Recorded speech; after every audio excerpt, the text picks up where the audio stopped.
get out your source of information, no matter what happens to you. It's more like you paying the supreme price to protect your source of information, and that's what we do as far as journalism is concerned. But the police is not keeping quiet in all of this. They are giving explanation on why they are. Excuse me. Wow, it's been raining all through, and the police are not keeping quiet on why. The Premium Times reporter, they're saying that the Nigerian police publicly, admitted that they were detaining Premium Times journalist Samuel Ogundipe over documents he used for a published story. The police did not say the story or documents used for it was false, but said they were determined to know how Mr. Ogundipe had access to the classified document. Now, the police did not say the story or document used for the story was forged or false. So that means the story was true, but all they are interested in is to get to the root of the matter on how Samuel Ogundipe got his hands on what they termed as classified documents. I also know the Freedom of Information Act is in place. So, classified, where is the place of the Information Act? Okay, moving forward, they said they want to know how he got the classified document. Jimoh Moshood, the spokesperson for the police, stated this during a protest at the Force headquarters by various groups for the release of Mr. Ogundipe, who was arrested by a special anti-robbery squad on Tuesday. Now, a special anti-robbery squad arresting an armless journalist whose most sophisticated weapon is just a pen. And now you're sending a team of SAS members or SAS personnel to go and arrest an armless journalist. That is scary. That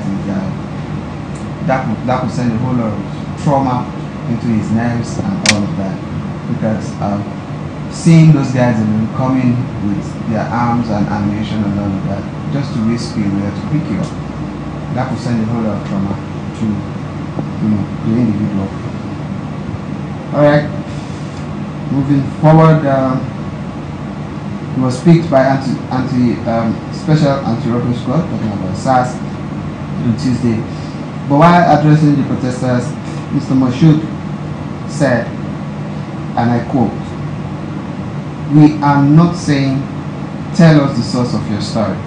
We are saying tell us where the document emanates from," he said. Okay, tell us where the document emanates from. We are not saying tell us the source of your story. What's the difference? Tell us where the document emanates from. But earlier on, the police also said that the police did not say the story or documents used for it was false. Isn't that contradictory? The story or document used, the police is saying that it was not a false story. That means if this narrative is anything to go by, that means that story was true. And if that story happens to be true, and now the police is saying, we are not saying tell us the source of your story, we are saying tell us where the document emanates from. So what are you asking? The story is true, don't tell us your source, but tell us where the document is emanating from. Now, if I tell you where the document is emanating from, isn't that a subtle way of revealing the source of my information? Anyway, let's leave that to you out there to judge. How the police have since his arrest on Tuesday been putting pressure on Mr. Ogundipe to disclose his source for the story, which revealed a report sent to active President Yemi Osinbajo by the Inspector General of Police, Ibrahim Idris. In the report, the police chief indicted the former Director General of the State Security Service, Lawal Dara, for last week's siege at the National Assembly. Mr. Moshood accused Mr. Ogundipe of theft of classified documents used in writing the story. He said Mr. Ogundipe was arrested and arraigned in line with constitutional provision, insisting the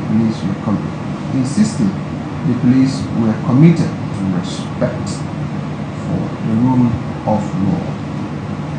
Mr. Ogundipe was arraigned on Wednesday at the Magistrate Court in Kubwa. He was denied legal representation despite insisting he wanted one. Now, what exactly is the narrative playing out? What exactly? The question is, aren't you innocent until you are proven guilty by a competent court of law? Aren't you presumed or assumed to be innocent until a competent court of law says otherwise? But here we're having a different narrative, coming down from the whole saga, the police, and then denying a journalist legal representation. That is very very that is very very uncalled for, if you ask me. Very very uncalled for.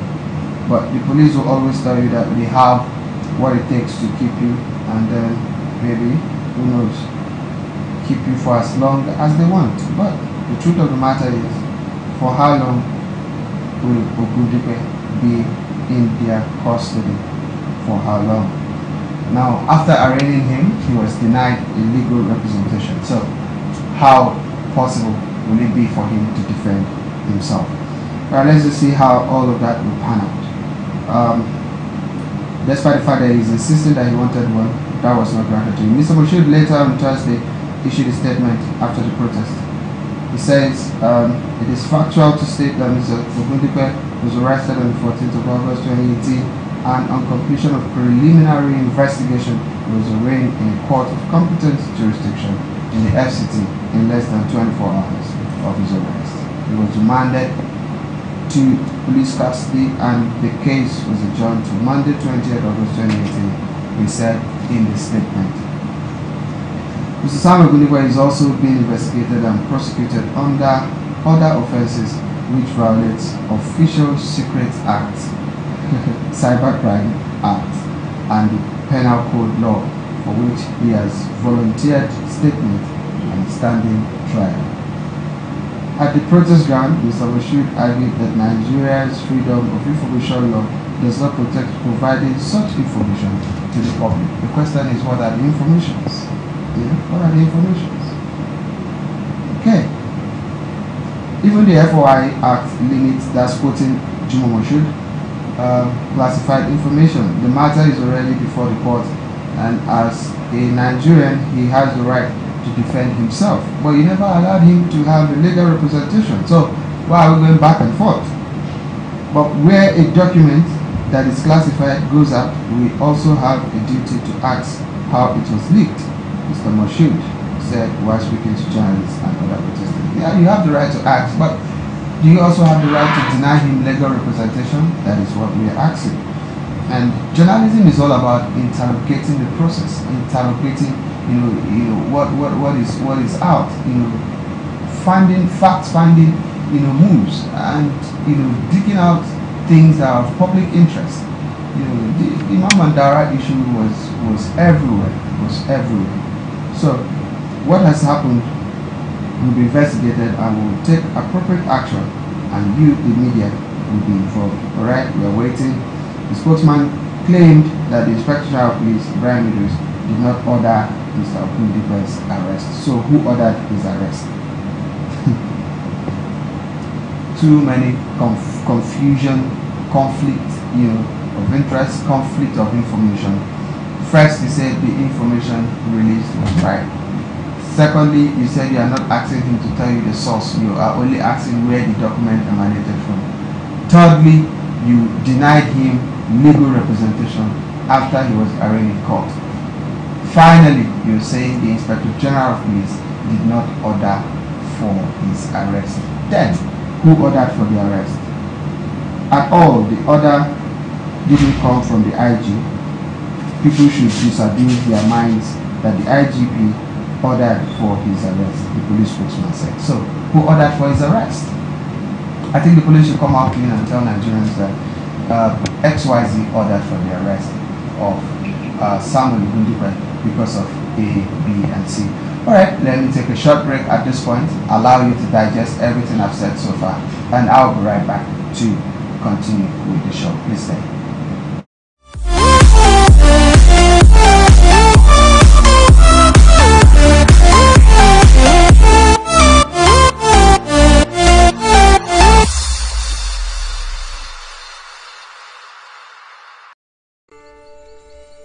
I can tell you of a place, lovely as a pretty face, rustling leaves and bowing trees underneath the evening breeze. With a population of about 15 million people, Gbagi is the name of the language of this ethnic group predominantly found in central Nigeria. The Gbagi language is part of the Kwa subdivision of the Niger-Congo language family. Gbagi is the most populated ethnic and indigenous group in the Federal Capital Territory of Nigeria. They are also found in Niger, Kaduna, Nasarawa, and Kogi states in central Nigeria area.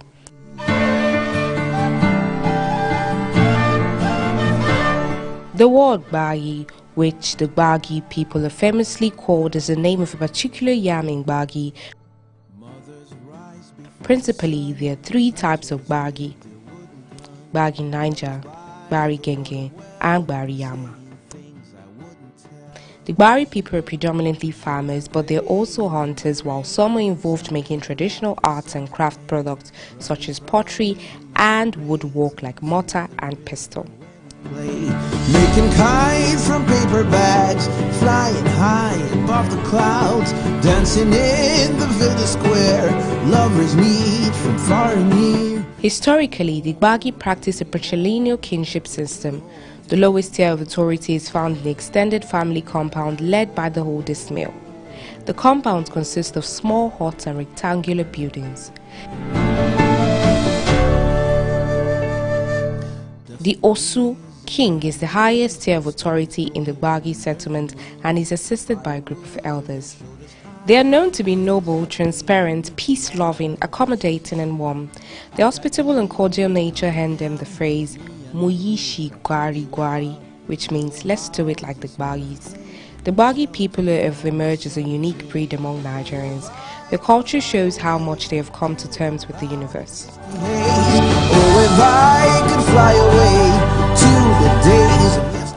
The favorite food of the Gbagis is known as the yize, made from the guinea corn.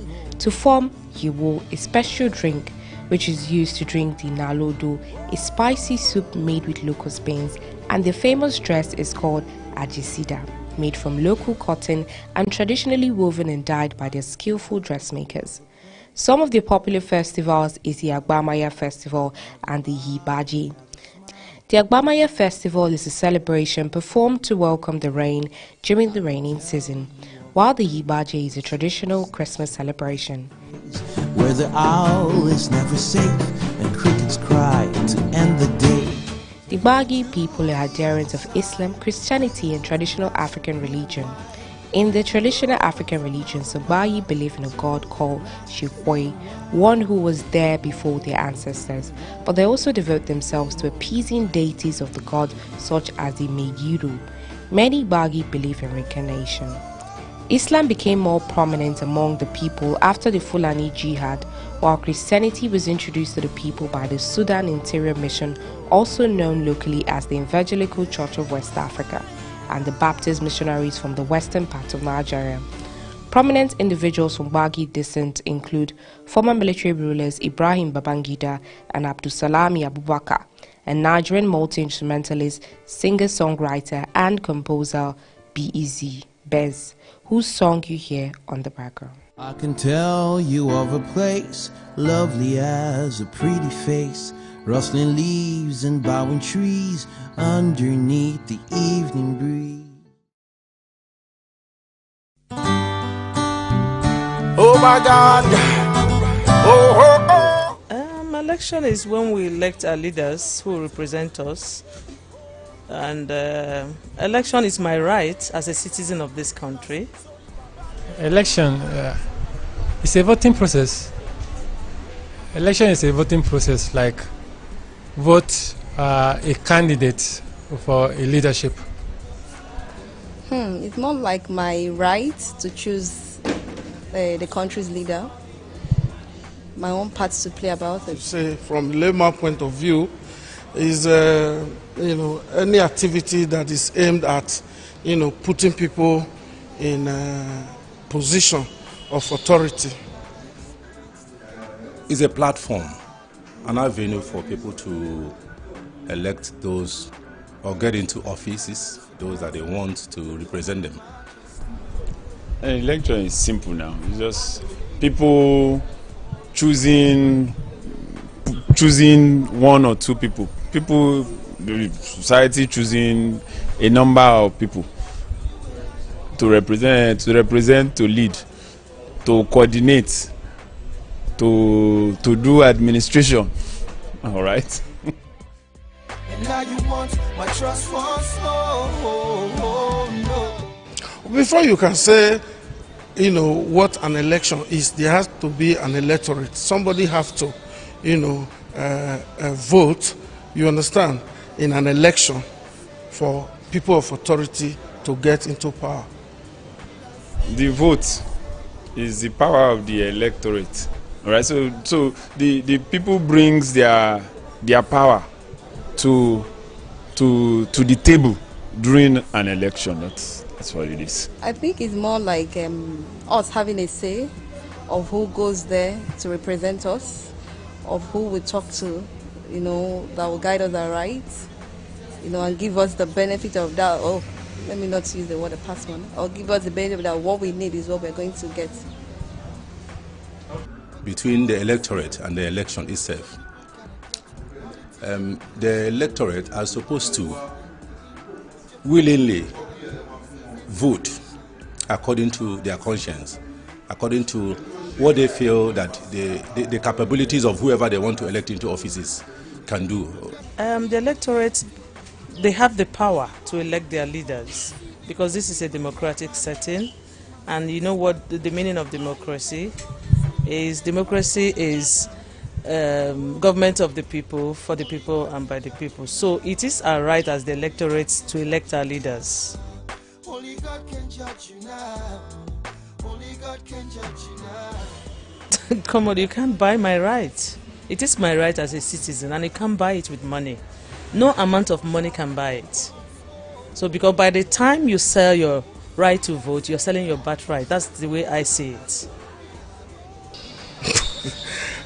I think that is laughable. I don't think you need to pay to get my vote, but rather you need to earn my vote. My vote is free. I mean, I don't have to collect anything from you to vote for you. If you tell me what you are going to do, and I am okay, and I believe that voting you, will mean realizing such aims and objectives, then I will cast my vote for you. I don't need to take money to vote for you. That's a lot of money. My power is all I have got.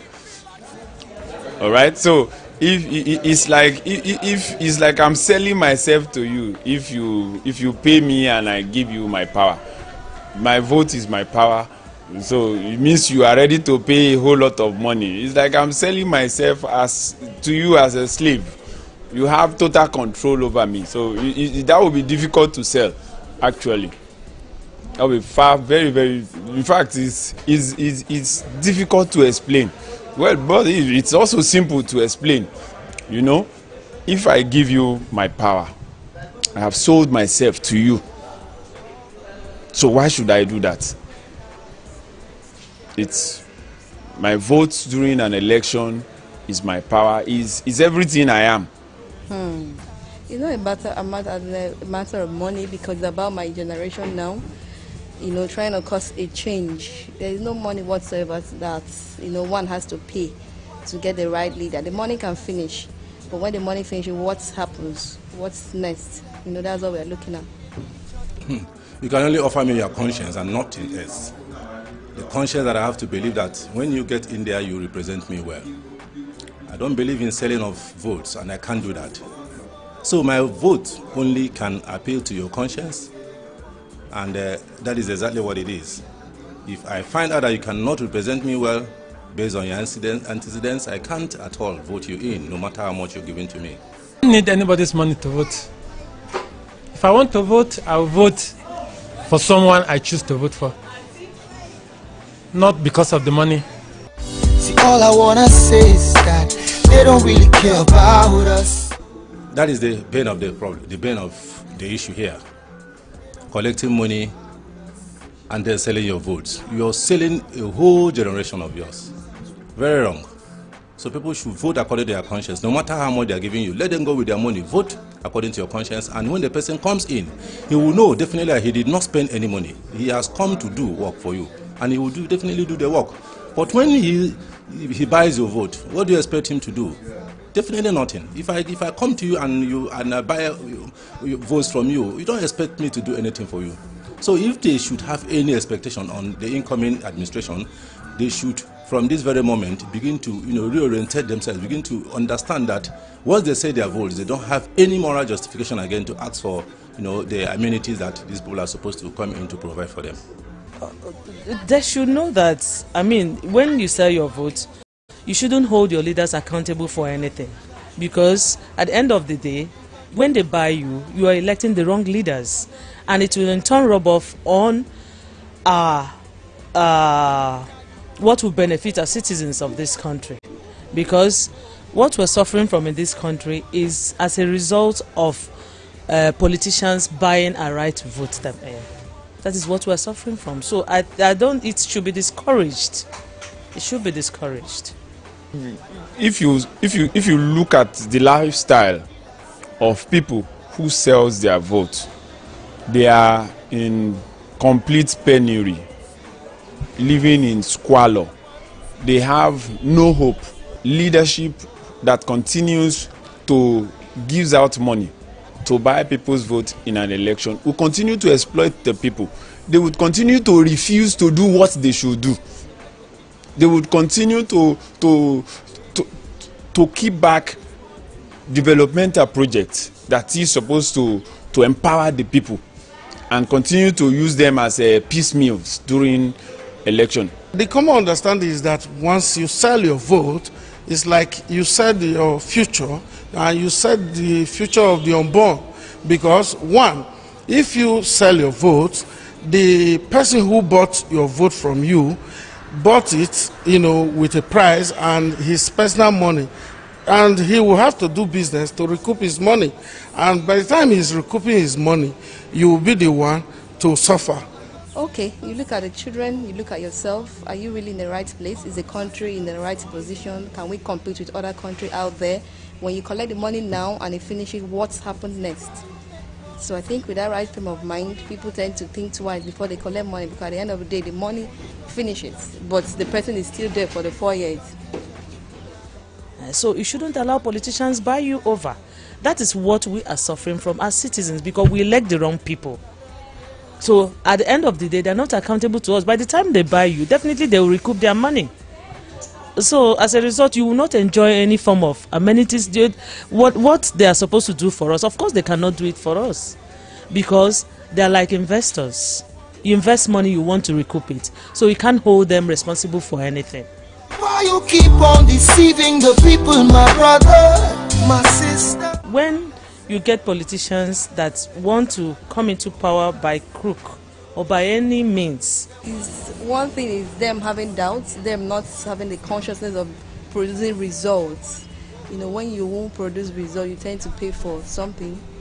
When they pay them off, they feel they can do anything there because you are being bought over, so you don't have authority anymore. Of course, they are businessmen. That is what they are. Businessmen coming to sell, coming to buy. So when they come to you, tell them that you are not selling. They will definitely come. They don't have any other thing. They don't have nothing whatsoever to offer the country except that money that they have, with which they will come to buy your vote. And when they enter there, they don't do anything for you. Why don't we work together so the future will be brighter? Money politics is the worst type of politics you can experience or have anywhere in the world. So our challenge is actually coming to the place of realization, of understanding what you are, what you carry, and who you are. If we can get to that place easily, then all of this would not even come up. People should begin to, realize that once these people are voted in on the basis of having body of vote, I'm telling you, they will not do anything for you. As a nation, we should know that those who are buying votes in the first instance do not mean well for the country. And if it is possible, the whole country should revolt against them. Once you see anybody, soliciting to buy your vote, that should be enough reason to reject that person or that political party, as the case may be. If you vote for money, at the end of the day, the person will be doing anyhow in the power, and you have the right to say anything. The value of my vote is enormous. It's about the change I want in my country. It's about a whole lot of things, the generation at large. We're talking about what we want to see, the change we want to see in our country. Look at the Western country out there. We are not just closed. The education is down, everything is not working, so we need something to work in this country. My voter's card has power because it is my right. It is my right, and nobody can buy it. I dedicate this one to all of the shady politicians. We go promise and fail and to make the people leave it.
It's a step in the right direction, and which is something the DSS man has been taking a lot of decisions that people have been wondering if the president was behind it. So he made, by the sacking of the DSS DG, they've now shown that most of things have been happening. The man has been acting on his own. Mamman Daura, Lawa Daura, he has been acting on his own. And it was very imperative that the sacking took place so that the budget consideration should go on. And it is a way of appeasing the lawmakers so that they can come to the table and negotiate with the president. All right. Whoever that violate the rules of the land should be dealt with severely. However, the gladiators that perpetrated that crime are known, and their days will soon be exposed. The same DGSSS wrote against a nominee of his principal, Ibrahim Magu, to the National Assembly 2 times, saying Ibrahim Magu is not fit to be the head of the Economic Crime Commission. Today, Ibrahim Magu is still there and is out of the office. The sack of that man is a welcome development, because what happened yesterday in the National Assembly is undemocratic. In this era, in this generation, that we are practicing democracy and things still happen like that as if we are in the military era. I think we should continue to sack some of them that are doing such things. If we know that he is not performing very well, is going astray, we have to correct that impression so that we all know that we are in a democratic dispensation, not the military era. There is so many coloration to it. A lot of people said that they want to unseat the Senate president, that a lot of money will pass on by the APC people trying to undermine the democracy by laying siege in the National Assembly. Everybody condemned it in totality. And even the federal government denied the involvement of such, but we believe at least there's no fire without smoke, or there's no smoke without fire. So we are watching. Nigerians are watching to know the outcome. But we understand that the president was not around, but the active president was around. He officially handed over to people, to the vice, to act before he comes back for that 10 days vacation that he went for, a medical leave or whatever leave he went for. It's like there's some cabals around the presidency who are trying to retard the progress of this nation at all costs. So my suggestion is that the foreign governments must try their best to make sure that they put the necessary security architecture in order to avoid series of wranglings here and there. Because if not, it can portend great danger for our democracy. What I'm telling you, the issue of this reputation of the current DSS DG is a good omen for this nation. Because this very man has been there trying to, create kind of confusion between the presidency and the normal governance, which is a very big case in this country now. Now, some people are saying that this issue of National Assembly siege has been frequent as a sort of lack of honesty in line with the current political trend. In this political trend, what I'm trying to tell you now is that the issue of the sack of the man is a very welcome development for us. So we pray for the incumbent now, acting president now, James Banjo, to continue to give us the blessing of this dividend of democracy through this. This government, they killed what is a legislative power. They bring it down and match it very well. My question that if Buhari can disappoint this country, who is the next person? We have the thing that can take these masses to live a better life. But the leaders are holding the thing on their own. They are eating the things that belong to me and you. Many of those that are even elected, how many of them have value in their states?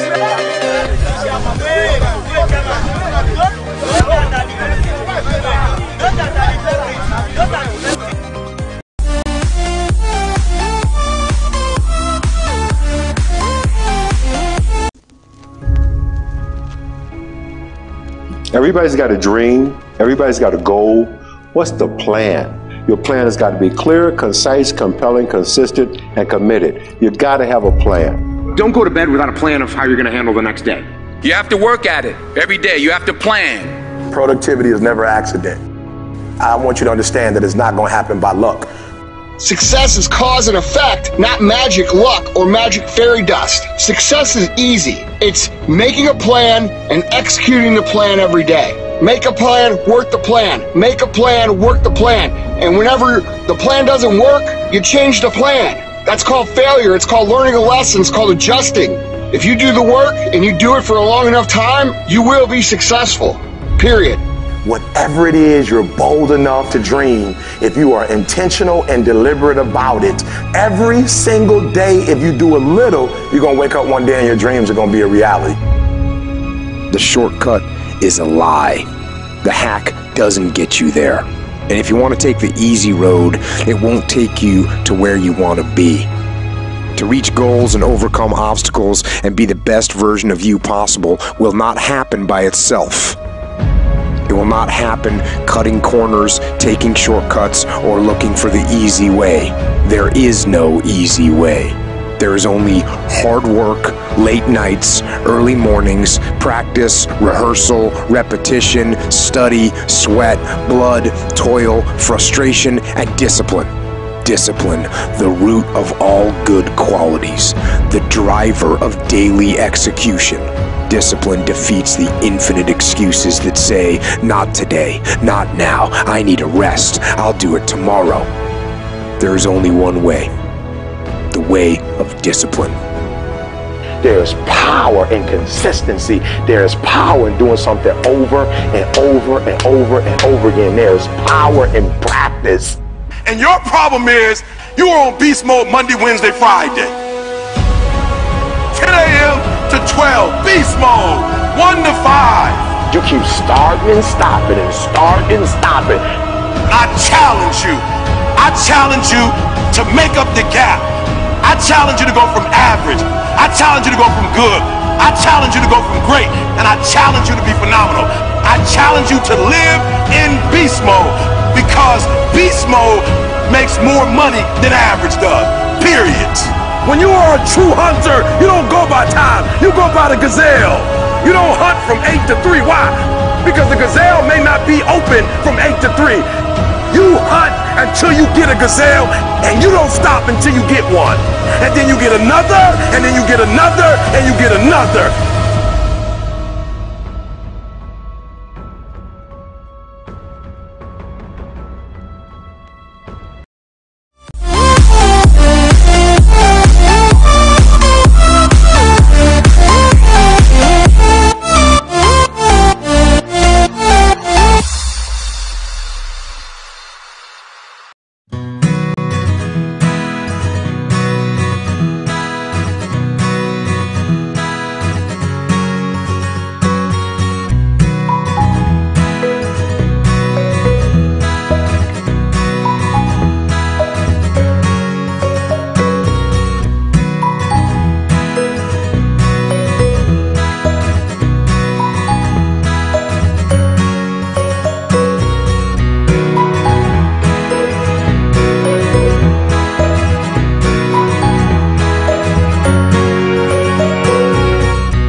Well, welcome back from that break.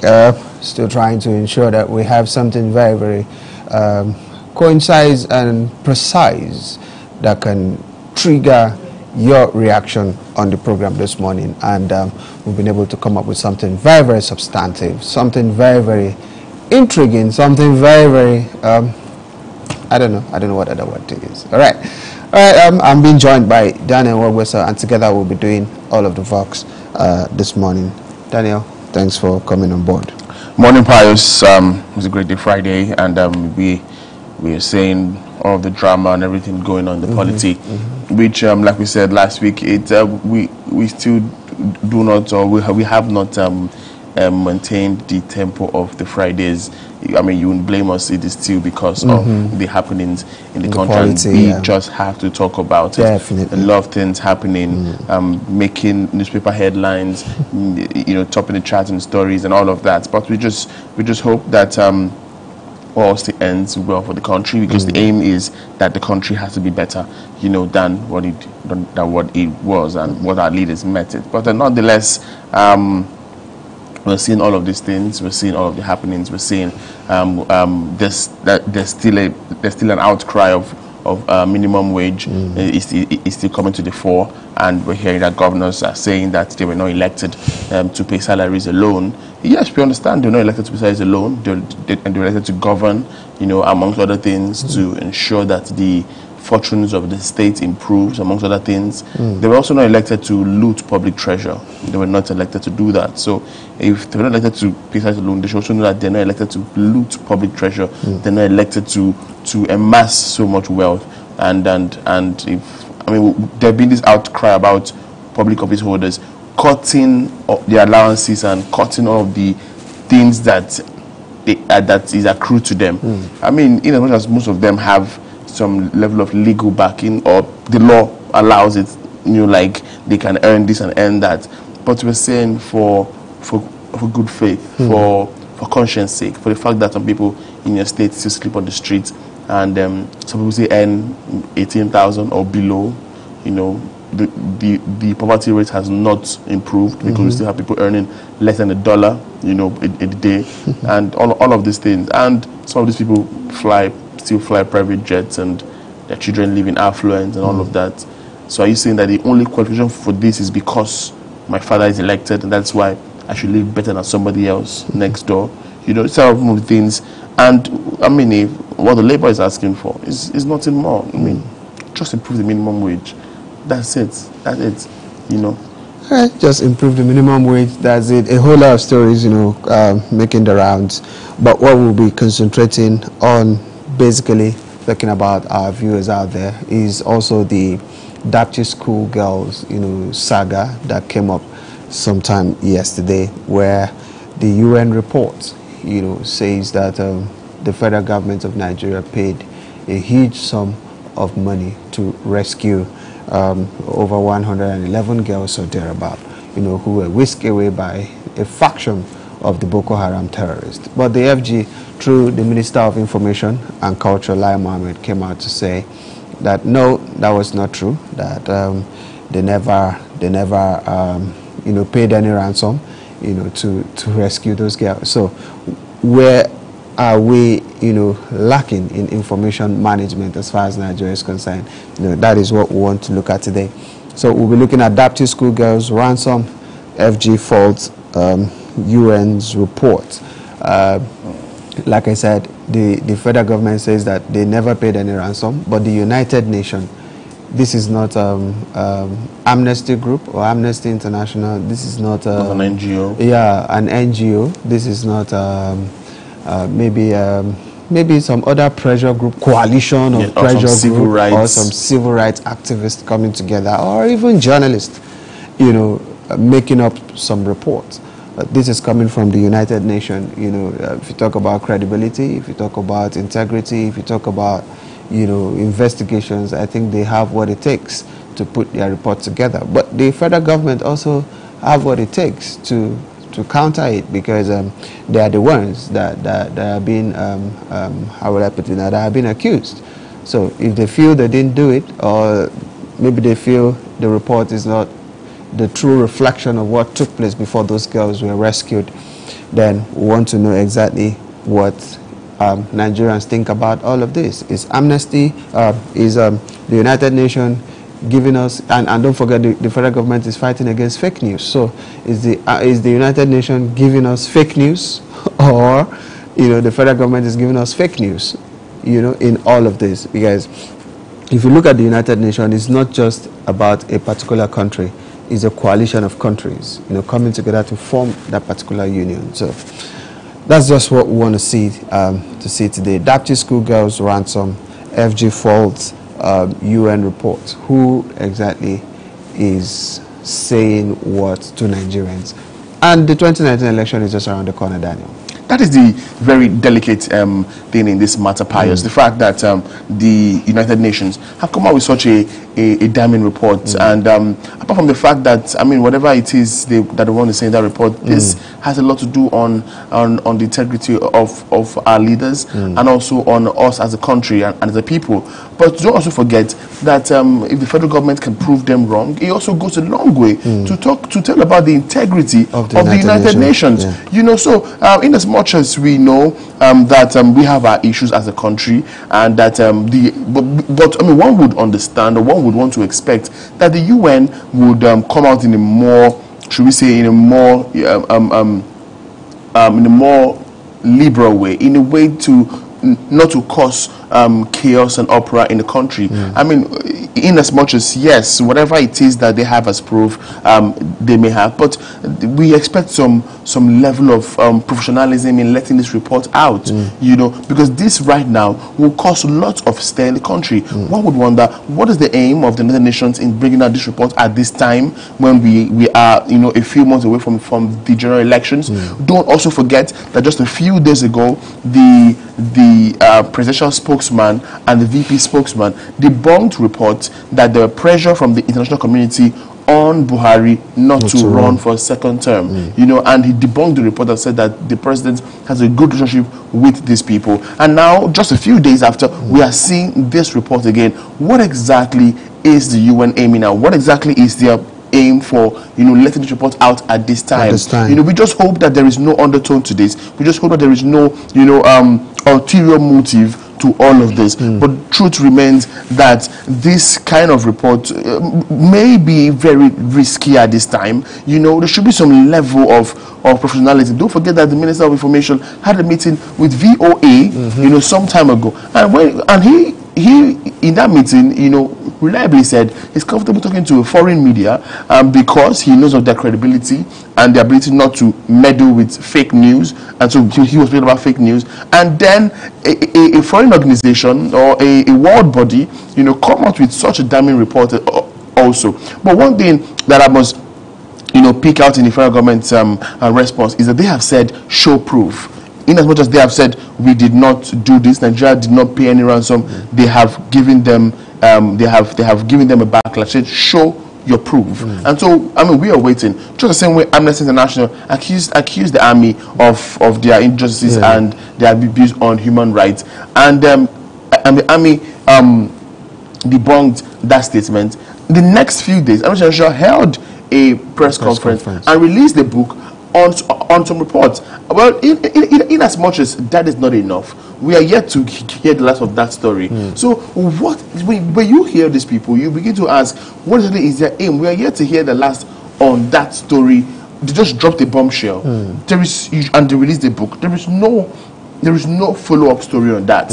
And now we're hearing the UN say something, and we hope that this is followed to the later. We hope that we would see proof, because if the UN does not provide proof, then whoever must manage that report can be taken to the International Criminal Court, because it has an ability of destabilizing a country.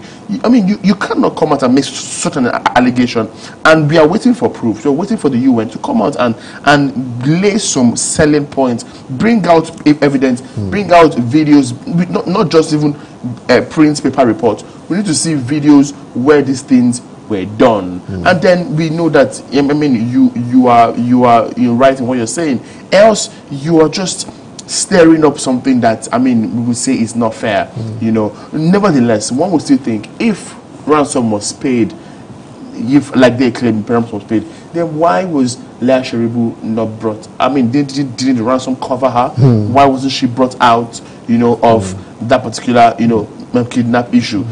Why did the FG also pay ransom for the remaining Chibok girls? If it's about money now, why didn't they also pay? So these are things that we should also look at and check and try to reason. Why is the UN coming up with this report at this time? The government is saying no, they didn't do any of such. And so let's see who actually is saying the truth. But this is a serious right now. Political watchers will take this and they would capitalize on it, Pius. Definitely. Trust me, in the coming days, I'm already seeing the comments by a presidential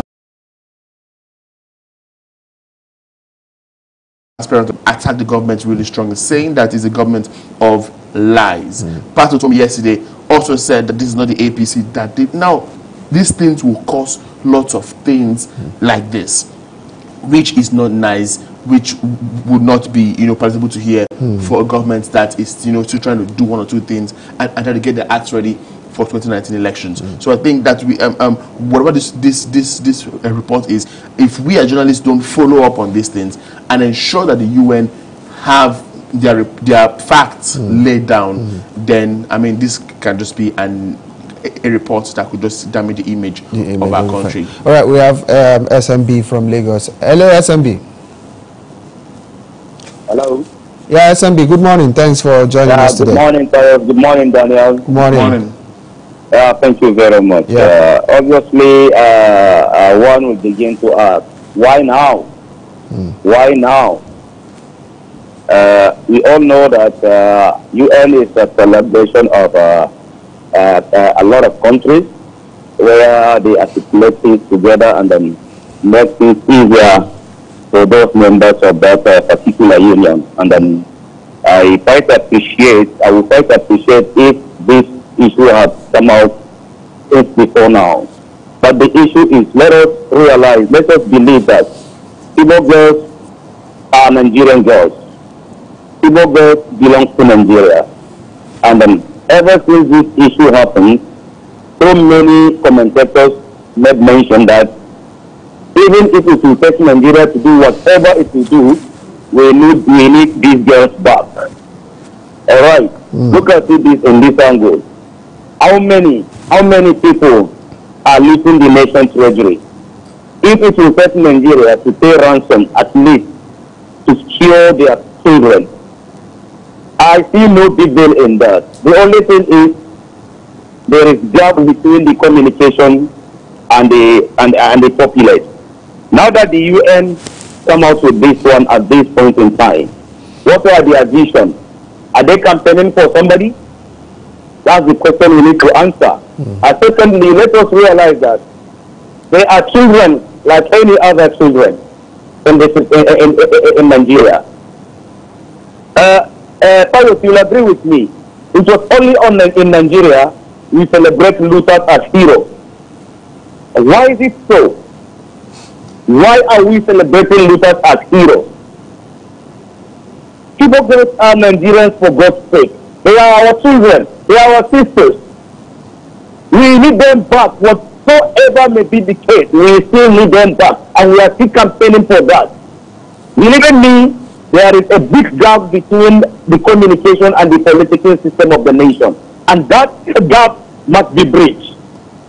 At the UN, remember just of recent, the federal government launched its campaign against fake news and hate speeches. Just of recently. So how are we going to go about this one? We need facts. Let the UN come out with facts. Let them come with the case like Daniel said. Let us sit down and see things together and see how we can make our nation true nation. UN cannot make Nigeria a true nation state, believe in me. We are just partner in progress. But they cannot transform Nigeria for us. We are transform our nation to a true nation state. And this is a collective responsibility. That's why I'm still calling. Nobody should play with his power card. Never allow anybody to come and pay you a peanut just to obtain your power. Please, let us realize that Nigeria is the only nation we have. Nigeria is our country. We can't expect Macron, we can't expect Angela Merkel, we can't expect Trump to come and transform Nigeria for us. Together we must make Nigeria a true nation state. We need to invite these patriotism activities in our political system. We need to do away with money political system. Because when we do away with money political system, believe in me, that is the step to get things right. Otherwise, we keep on going on this present predicament which we don't pray for. Everybody will like to emulate footsteps of Enandi Amzikwe. Everybody wants to emulate footsteps of Malang Adini Kano. Everybody wants to emulate footsteps of Sardauna of Sokoto. But are they real? The reality of this day comes largely from the way we think, the way we feel, the way we observe, and the way we do things. Therefore, let us have this patriotism and act in our mind. And there is a need for more media advocacy to educate our people on the kinds of government and their politics, because there is a lot of differences between government and politics. So we can't compare all two different at the same time and think that we can get this right. It can never do. So we must have to differentiate between good government, between governance and political system, and then we must have to do away with money political system. But remember, UN cannot come in just in and then transform Nigeria for us. It is our responsibility. It is my responsibility. It is your responsibility, so that we can be able to get things right. Thank you very much. I remain SMB from Lagos. Thank you very much, SMB from Lagos. Yeah, he has said it all. We can't sit back and expect the United Nations to come help us fix our country. We have to be the ones, to ensure that, we put our country on the right path, so that the international community can also look at us, with the right eyes. Because if you're towing the wrong path, the entire world might just be looking at you from that perspective. For SMB, I think his position is quite clear, but the truth of the matter is that we also need to do things the right way. Very true, Pius. We, like you said, before we're saying that we cannot let these people come you know, develop our country for us. Like you said, we have to give them some kind of positive vibe, you know, about our country. We need to, you know, act in ways that the international community will see Nigeria as a country that is serious for change, that is serious for development, that is serious for proper security, that is serious for the education of the girl child, or for some certain level of development that we want as a country. We need to portray that. We cannot, as a people, like SMB said, celebrate looters of this country. We cannot give them chieftaincy titles. We cannot hail them, give them awards. People who are supposed to do what they're supposed to do, and they don't do it, and then we celebrate them. We give them even national awards and chieftaincy titles, and you know, put them on pages of papers and expect the international community to think that we are serious. No, we cannot. We cannot do this. So this corruption fight thing is actually one of the main reasons why we are passing through all of these things, even security-wise. So, I mean, the UN won't come up with such a statement. I mean, for example, if they don't know that, I mean, Nigeria is a country that still swims in corruption, that still has corruption all around it, you know, even if we know there is a conscious fight against corruption right now, but this report will not make any headway if we had made some attainable progress in corruption. Many have said that the president is one man for himself. He's one man that can answer his name and answer his father's name and vouch for his integrity, but can he vouch for the integrity of the people around him? You know, so that is it. So even if we say we want to fault this report right now, I mean, it's still because some people, some elements have been given the mindset that come, this kind of thing can happen, or this some monies were paid, and then the UN would come up with such a report. But like we said, we are yet to see more evidence. I mean, like you said earlier, this is not a civil rights group. This is not an NGO. This is not some sort of journalists coming together to accuse the federal government. This is a United Nations body, and their integrity is at stake. If at the end of this they cannot prove this, I mean, many, don't forget that we have also had countries that have faulted some reports by the UN, especially when they, you know, bring out their poverty index rate and their debt rate as well. You know, many countries have faulted the UN on this matter, and I've said that, I mean, this will tend to be tilted towards one part. Is it because we are Africans, or because, I mean, this is a third world country, whatever it is you want to call it? But the truth is, this report now would give us an opportunity to place the UN in some particular level at a particular point. I mean, what exactly are they? Where exactly are they standing? Yeah. All right, where exactly are they standing? We have another caller on the line. Hello, good morning. Thanks for joining us. Yeah, good morning. Yes. What I want to say about this is, what I want to say about this is that the starting to get report that they have fixed ransom or whatever it is that I have decided they release them. No, the federal government said they did not collect ransom. Why? Where is the report that the ransom has come up now? That is what I don't know. Hello, Nasser. Yes. What are you saying? We can barely hear you. I said the government said that they did not receive ransom. They did not give the ransom before they release the data to get. Yeah. But the ransom they are saying they received now, there is ransom. Where is that one coming now from? That is coming from the United Nations. The United Nations claims that the federal government paid a huge ransom, you know, to secure the release of those girls. That's what the United Nations is saying. But the federal government, through the Minister of Information, Lai Mohammed, yesterday said no, that they did not pay any ransom. So we just want to know where. Okay, yes, I'm not satisfied. The United Nations should let Nigeria be. The United Nations are causing problem for us, which we know. Okay, let the United Nations bring progress to Nigeria. Let United Nations tell Saraki not to destabilize the country. They are not great. They are not helping us. They say, are we benefiting from them? Let me the Nigeria know that they can do without this United Nations. So that is my position. Thank you, Nasser, for calling all the way from Abuja. Yeah, he's saying that what exactly is Nigeria benefiting from the UN, and he's also of the view that the UN should call the Senate president to order not to destabilize Nigeria. But that's not exactly what we're looking at. We're looking at, you know, the credibility of the report, you know, that was released by the UN, and what are their evidences, what do they have to present as convincing evidence or evidences, you know, that will make Nigeria and Nigerians, you know, look at that report one more time, you know, and say, okay, I think this is credible and all of that. The federal government has also come out to say, no, we did not pay anything. But if, you know, the UN can come up with credible evidence showing maybe transaction, notification, and all of that. All right, we have another caller on the line. Hello, Abdullahi. Hello. Hello. Yeah, good morning. Thanks for joining us today. Yeah, how is it? We're good. Go ahead with your contribution. Thank you for a wonderful job. You see, my take on this is simply as this.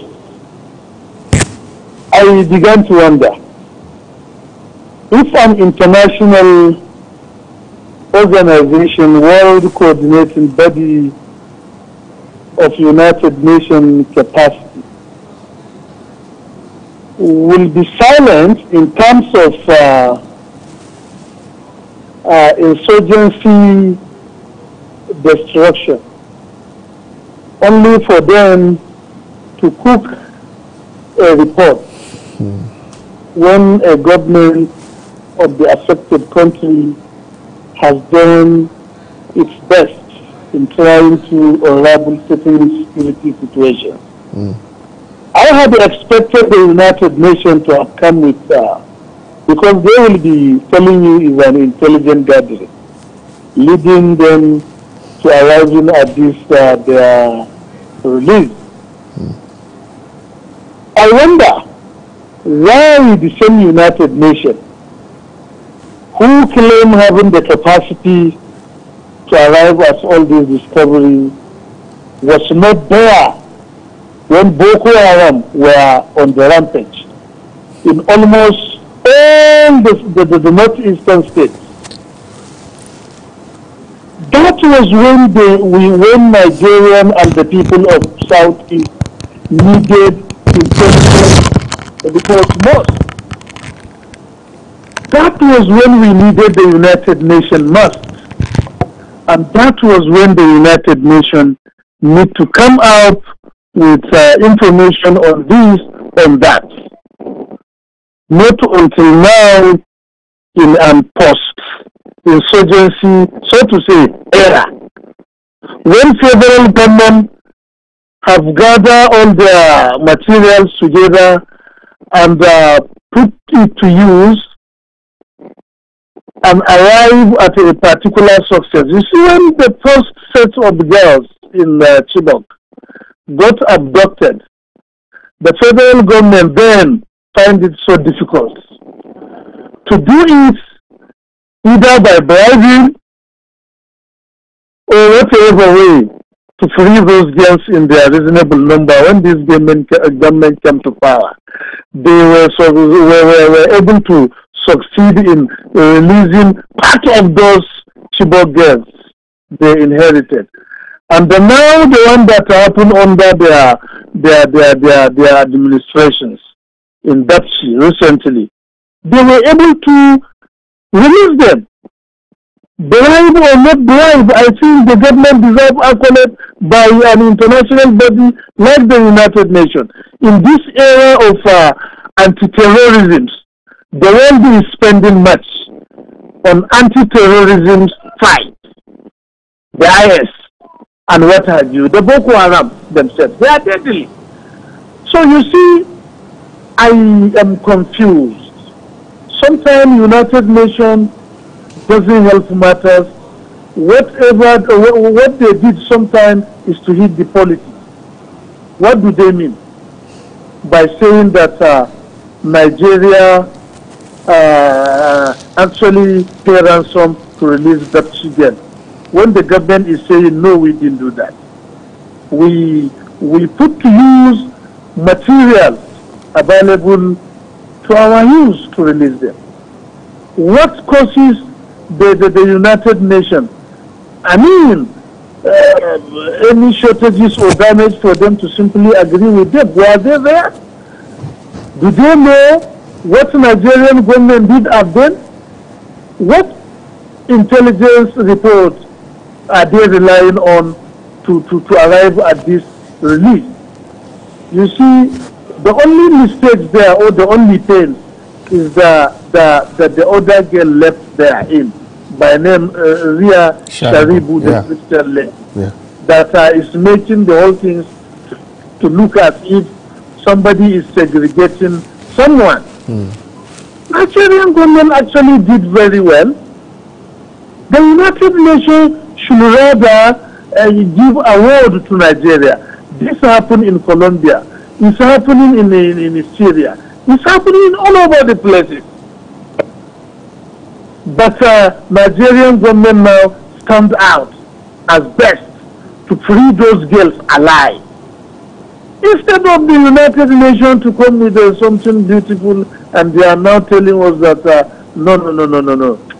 Gentlemen, this is not it. It's not what we want from United Nations. What we want from United Nations, intelligence package, good intelligence system to Nigerian government, so that they can pinpoint and get to the nook and cranny where those remaining ones are hiding out. I mean the insurgents, so that we can be able to fish them out and put this to a total finishing. Thank you for doing a wonderful job. For giving us the opportunity to air our view. Thank you very much. Thank you very much, Abdullahi. Abdullahi had to take his time to really come out and tell us exactly how he felt the UN should have come in to help us out of the quagmire we found ourselves, security quagmire we find ourselves, especially in the Northeast as it relates to Boko Haram. And what he is expecting from the United Nations is not a damning report like what we've seen, but but an accolade, to tell us that yes, we've done really well, with the little we've been able to put together, especially in the areas of intelligence gathering, in tackling Boko Haram and other insecurity. I think for Abdullahi, we deserve accolades and awards for that feat. But if you look at all of this, you also understand that the United Nations is a body of countries, with a lot on their table to tackle. Right, we have yet another caller. Hello, good morning. Hello. Yes, I want to speak on the issue at stake. All right, go ahead. The release of the Dapchi girls. Okay, go ahead. So what I'm saying in essence is that nobody should come and say that the United Nations is a very detailed truth about what really happened. So what really happened is that the government did not tell us that the swap was done with money. So since the government cannot tell the citizens the truth, the United Nations has called us to tell us that this is really what happened, this is really what transpired. So the thing is that the government should be open to its citizens at all times to tell us that this is really happened. So for anybody to castigate them, the person is out of tune. The government should be open to its citizens. So who would you rather believe, your government or the United Nations? Hello, sister. Hello.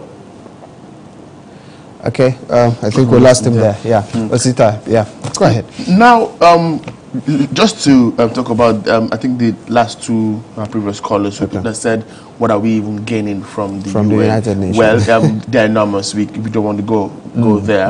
I mean, there's a lot that Nigeria stands to gain being a member of the UN. I mean, it also affords us the right to be a member of the IMF, the UN Security Council, get things from the World Bank, the Paris Debt Club. There are lots of things as regards development, loans, debts and stuff that we can get. So that's aside.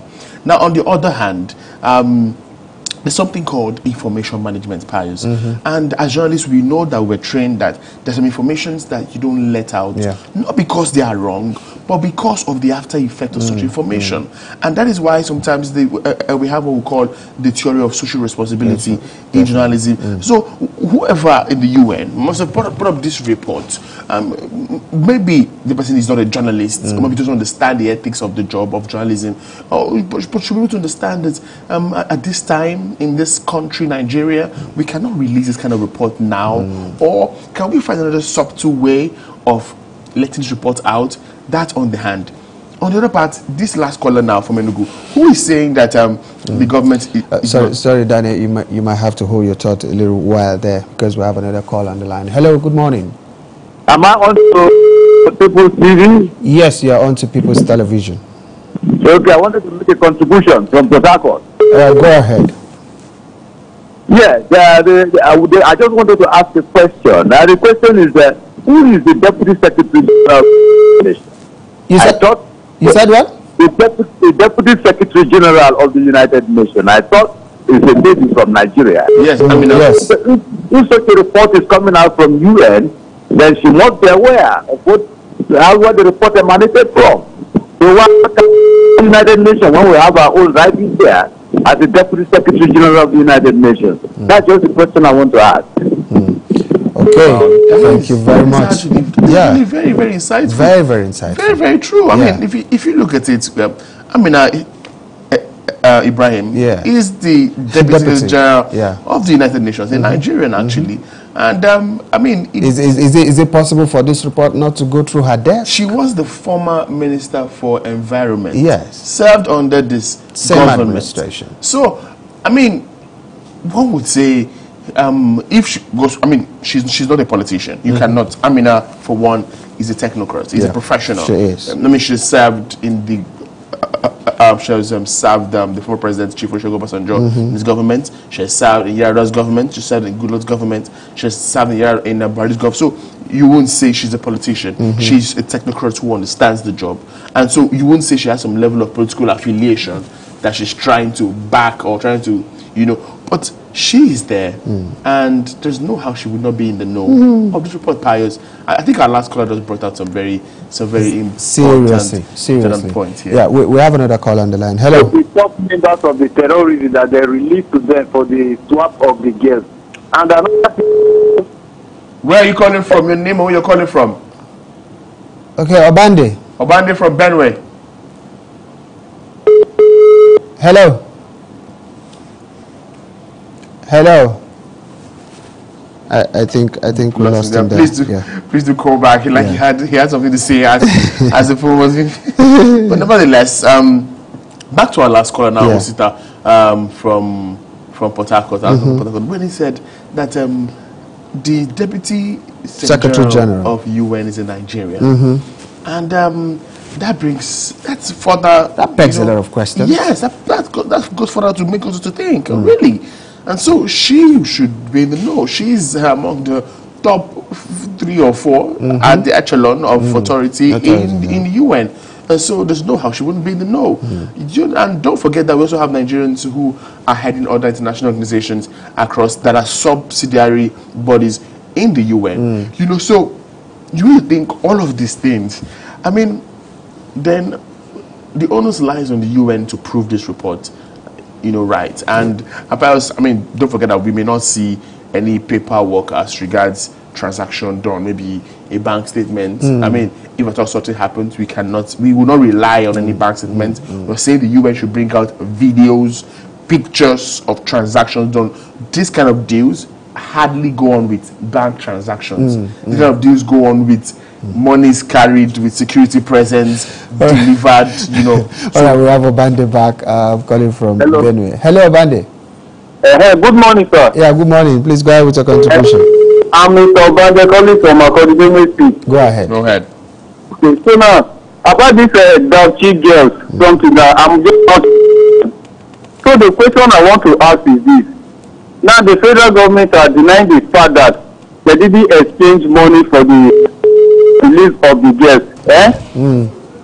What about their top member that they released to them? And during that time of the girls, Sahara report accused Nigeria of paying a hard currency to them worth millions of euros and dollars and pound shillings. And the federal government didn't deny that part then.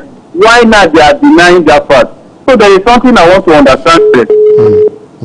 If they are saying, if they are denying the fact now that they didn't pay any money to the terrorists, why are they more equipped?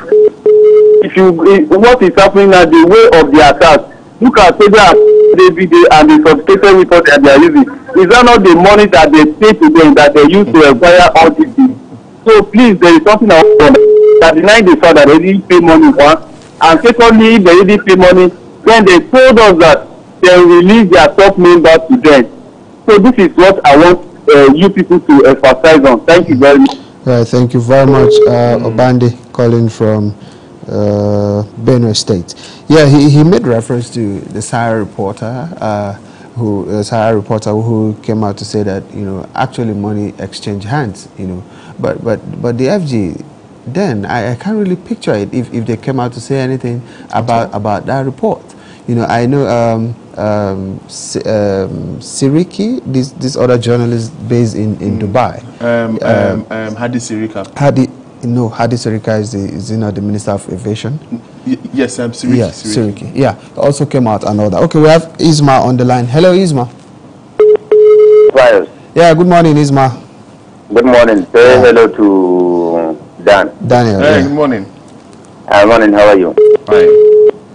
I think common sense should tell us that deputy school girls will hardly be released without anything, without exchange of anything.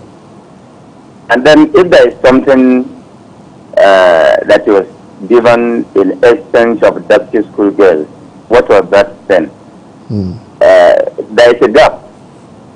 The federal government, in the first instance, should have told Nigerians what happened before deputy school girls were released.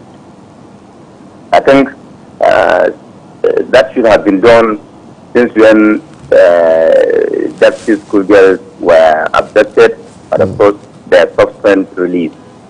That is number one.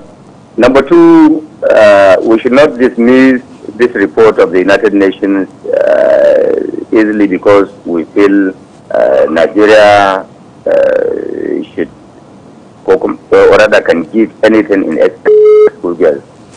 The concern the United Nations is raising there is, if Nigeria give out something in terms of money or monetary in exchange of deputy school girls, that means the fight against corruption Nigeria is advocating for is itself. Number two, if Nigeria gives money in exchange of deputy school girls, that means Nigeria is funding terrorists, because we had IS claiming responsibility that they were the ones that abducted the. We had Boko Haram saying that they were responsible for that abduction. So these two concerns be seen and respected seriously, because we will not want Nigeria to be funding terrorist groups. We will not want Nigeria, especially this administration that is the vanguard of fight against corruption, will be giving out money in ransom, and of course, I think it is no good. It's no good. And what the third thing is, we have seen when Chibok schoolgirls were released in exchange of Boko Haram commanders. I cannot make a difference between exchanging schoolgirls with Boko Haram commanders and of course exchanging money for schoolgirls. It is all about empowering terrorist groups. If you give, or rather if you release Boko Haram commanders for schoolgirls, you are still empowering them physically. If you give money in exchange of schoolgirls, you are still empowering that terrorist group financially. So the two things go side by side, and I think it is very, very wrong. And if they say they did not give anything, how has it happened? Let them explain what happened. What have they given? If there is no monetary exchange, then what happened? What happened? They should explain. Even before you seek for the United Nations explanation or to substantiate the report, the federal government should be able to do that. You should ask the federal government to tell us why, what happened in between. Thank you very much. I wish you a very wonderful weekend. Thank you very much. Thank you so much, Isma. You know, a lot of questions coming up from our callers. But why do we just believe that something was given? Don't you believe in the tactical ability of the Nigerian army to have rescued the girls? But don't forget that when these girls were kidnapped and released, the issue then was not that money was given. The issue in the public domain was that there is that this whole kidnap was stage managed. Stage managed, yeah. There was no issue that was also financial exchange. Yeah, that was also a different narrative. Yes, that was a narrative that traded at that time, that it was stage managed. So how come have we switched from the narrative of stage managed kidnapping to money's exchange? I mean, these are two conflicting reports here. Yeah, definitely. We have another call on the line. Hello, good morning. Good morning. Yeah, what's your name and where are you calling us from, please? Sanusi is my name from Lagos. Amechi from? Sanusi. Okay. Yeah, from Lagos. Okay. Just go ahead. Yeah, my contribution is even if the federal government offers money, those children are so expensive that no money can buy. If we are able to cover back, it's enough and achieve. Because life is so precious, and all those if money is invested on them to be able to take them back, there's nothing bad about that. But what is trying to say about it all is all about transparency that we do. The government should be able to be transparent to the citizens of the country. Because it's important to care for our children. So money spent over those children is money well spent, even if it's therefore, transparency, that is what is important to this body, this UN. And the moment we belong to UN, and they have a standard to keep, therefore we should maintain that standard if we are a member of that United Nations. If we think perhaps they are not important to us, we should not be part of that organization. The moment we are part of that organization, we should be able to maintain the standard of the organization. Nigeria is being destroyed gradually. When we are not trustworthy, when we cannot be trusted for our we cannot go on to the standard that the world has seen. Therefore, we should be very, very careful as to what we do.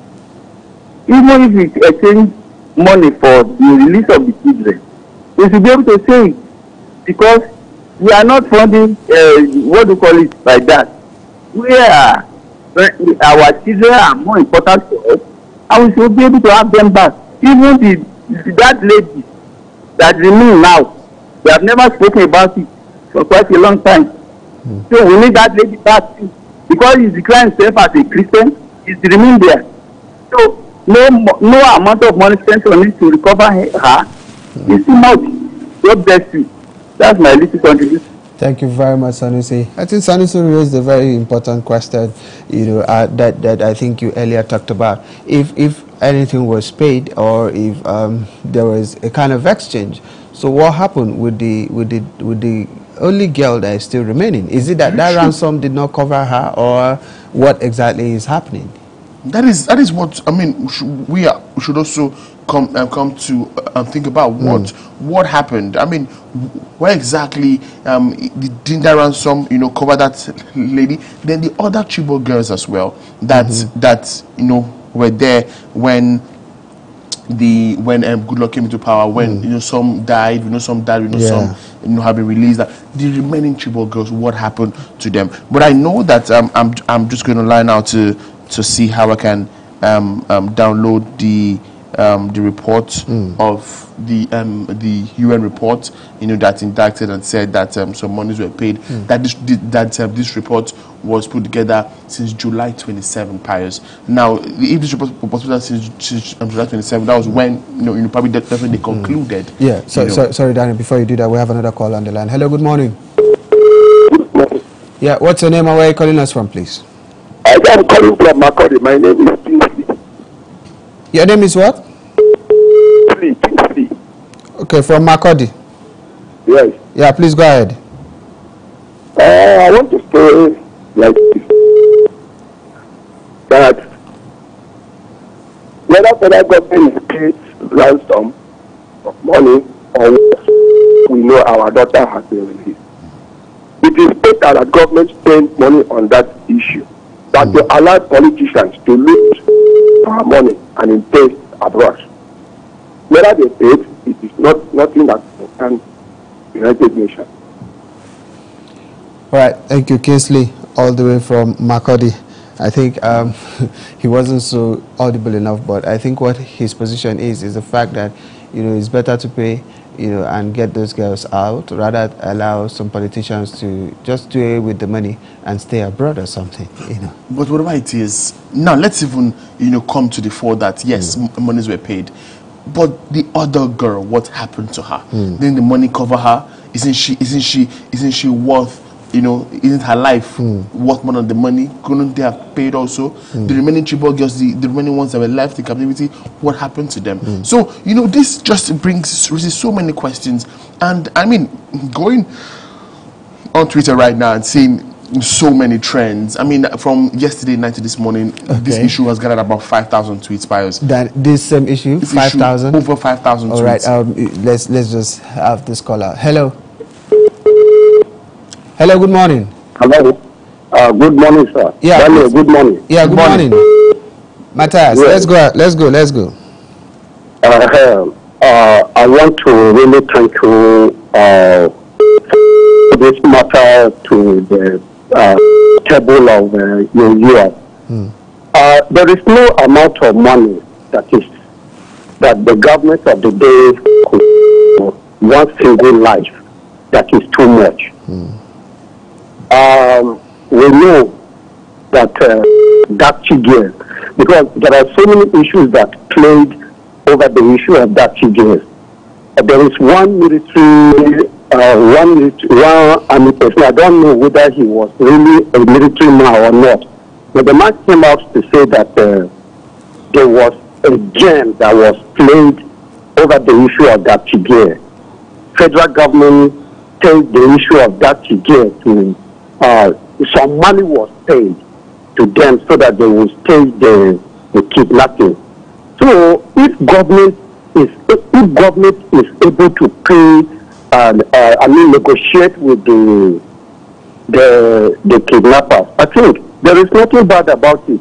We want to see this very good. This what do you call the remaining taxi gear. Yeah. If the state government even a billion naira to pay for her release, Nigerians are waiting. Let government pay that money. Let the girl come back. Because the money that we hear every day that so amount of money is being stored from government coffers, we don't know what that money is used for. But if government is paying such huge amount of money to release our daughter, I think there is a good thing. Even the parents of the girl will be very happy to see that girl is released. That every day you hear billions of naira has been stored by this person, billions of naira, dollars has been stored by this other person. That is my position. Let government. We don't want to know how much they have paid because this is coming from one of our own. That woman, that is that madam, is telling. It's our own. You know, if somebody from People's Television come out to tell us what that organization is doing, we will believe him more than any other person. You know, so if this woman, who is a Nigerian, is telling us that some money has been paid to the terrorists to release these girls, we don't want to know the amount. So that same amount should be paid to release this remaining girl. Thank you very much. Thank you very much for stopping by Matthias this morning. Yeah, Daniel, go ahead with your tweet. I mean, there's okay. Now I'm just seeing reports now, and I've just tried to download the UN report itself, Pius. Now the UN report actually was put together by Edmund Fitton Brown, who is the coordinator of the Analytical Support and Sanctions Monitoring Team, and also Kairat Umarov, who is the chairperson of the Security Council's committee.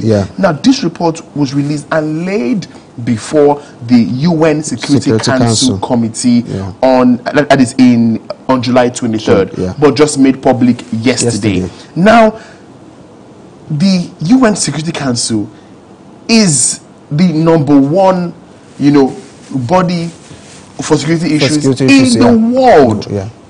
We have France, we have America, we have the UK, Britain, we have Canada, we have Germany, we have Russia in this group. And I mean, now, and I quote the report: the girls were released around 3 a.m.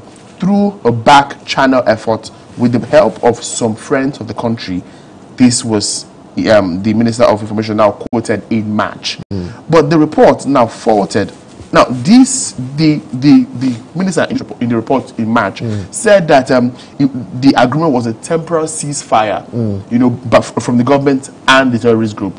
But now this report is faulting. Page 13 of the 25-page document said that in Nigeria, 111 schoolgirls were kidnapped on the 18th of February, and a large amount of ransom was exchanged. Now, I mean, there's also an international body of Islamic.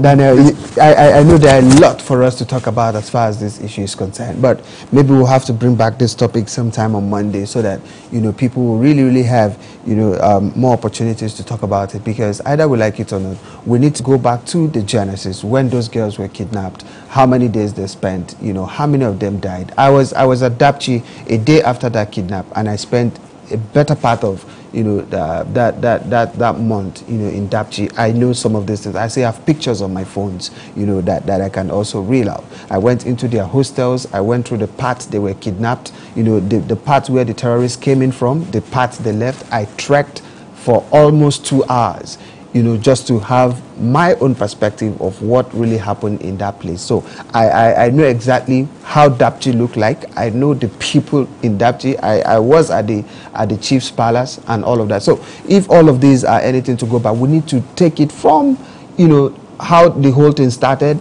where there are claims of ransom and no ransom, where those guys brought back those girls and all of that. But let's just see how all of this pan out. Maybe on Monday we'll be able to bring back this so that Nigerians will be able to air their views.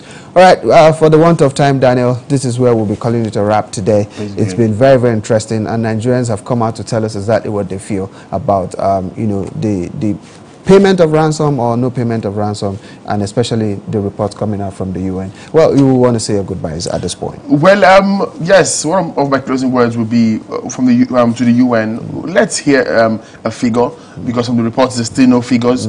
So, I mean, that will give some level of credibility to the report. We can't keep saying huge amounts of money. If you dig deep and you dug deep and you saw these things, give us a figure, and then we know where you're coming from. And that's where I'll be laying it up. All right. Apart from giving us figures, also give us proof of the payment of that money. Maybe that will also add a lot of credibility to your report. No one is doubting the United Nations, but we really want to get to to the roots of the matter so that Nigerians will know exactly where they stand. All right, till we hit your screen again Monday morning, God willing, stay out of trouble, and remember, Nigeria will definitely be great again. Thanks for watching, and bye for now.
Facebook, like our page and share our posts at People's TV NG. On Twitter, follow us at PTV_NG. Follow us on Instagram at PTVNG. Watch and subscribe to our YouTube channel, People's TV. Visit our website, www.ptvng.com. Subscribe now and join the conversation online. People's TV, people's preferred station. Do you know that PTV remains the best place to showcase those lovely goods and services of yours? Yes, with our visibility in 36 states of Nigeria and over 50 countries of the world, we definitely have the tallest reach. What are you waiting for? Book your adverts now. Call us with the number displayed on your screen.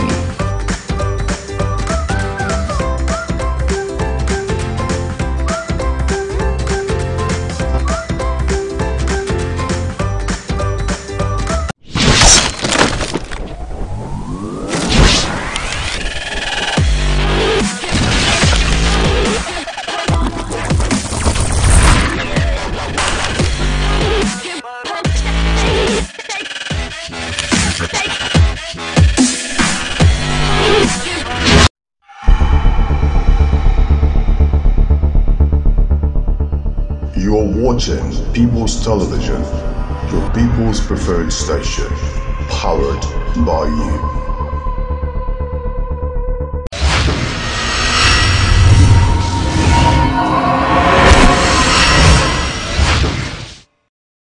For innovative research-based analysis, fresh news and programs, join us on PTV, the People's Oriented Station, transmitting on Star Times Channel 120, showing across 36 states in Nigeria, and Channel 77 on Strong Decoder across 52 countries. Yes, you asked for it. Now you have the best of television. You can also follow us on our social media platforms showing on your screen. People's Television, powered by you.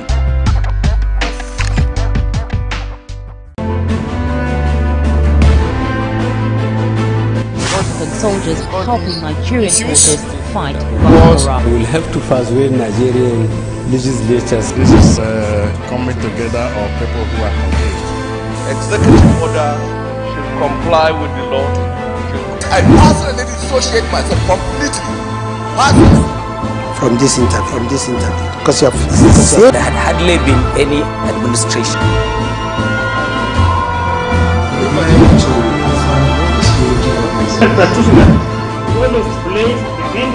No religious body in Nigeria validate the claims by the INEC chairman. It is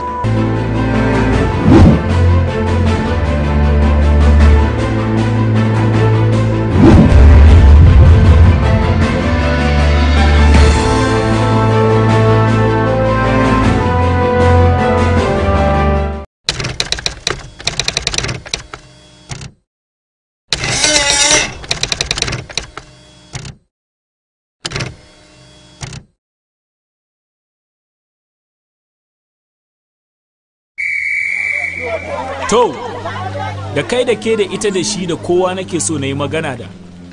Me ke faruwa? Kana son karuwa ga ka zaune bakin rijiya amma kana jin kishin ruwa? Gangan jikin siyasa. In ta dangwala ka dangwala na dangwala. Ina amfanin ana yi ba da kai ba? A turancin Najeriya to an gaya maka. No sit down look. Kana sit down kana looking komai na ƙara lalacewa? Ina ka ga daman ƙorafi? Da masu jini a jika ake yi, watan matasa. Kwankwasa a buɗa ki shige, dago ka shaki iska ko kalime, da ƙyar ka sha yafi da ƙyar aka kama ka. No sit down look. Matasa ke siyasa. Yin rajista, karɓi katin zaɓe, yana da amfani ƙwarai kwa. No sit down look. No sit down look. No sit down look. Make una no sit down look o. Ni ne mai suna Tukur Sani daga Kajuru local government a Kufana. Gaskiya mu a garin nan Kufana community duka muka taro muka zauna muka yi meeting game da matsalan hanyar nan, wannan rafin nan mun kai kuka a wajen hakimi da shi hakimi ya ce to wannan matakin nan shi zai rubuta ya kai ma local government. Daga wurin kuma sai member na skip wani kungiya ne na zaman kanta shi ma wani member ya zo ya shigo da wannan budget na wannan gadan nan tun da dadewa, amma har yanzu ba mu samu cin gaba game da wannan hanyar ba. Har ila yau muna kan rubuta letoti, mun ma rubuta leta waɗanda sun mafi so 10. This is how we in Kufana, Kajuru local government, Kaduna State, now sit down, look.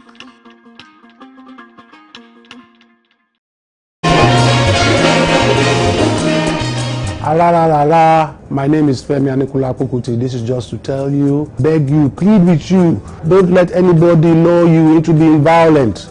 It's very important for us to have a peaceful elections. We need to think about the future of this country, of our children. We can be a great nation. And the first step is desist from being violent. Let's have a peaceful elections.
If you know fit go internet or follow for Twitter, you know fit snap photo send or get it photo send. Now because you dey use Palasa, your phone no dey answer. See me see wahala. My brother, go get smartphone, yeah. Drop that Palasa phone. Phone wey no go for your hand, yeah. Drop that Palasa phone. Phone wey no fit take selfie. Drop that Palasa phone. No be correct phone, yeah. Drop that Palasa phone. My people, no let Palasa phone fall your hand this year.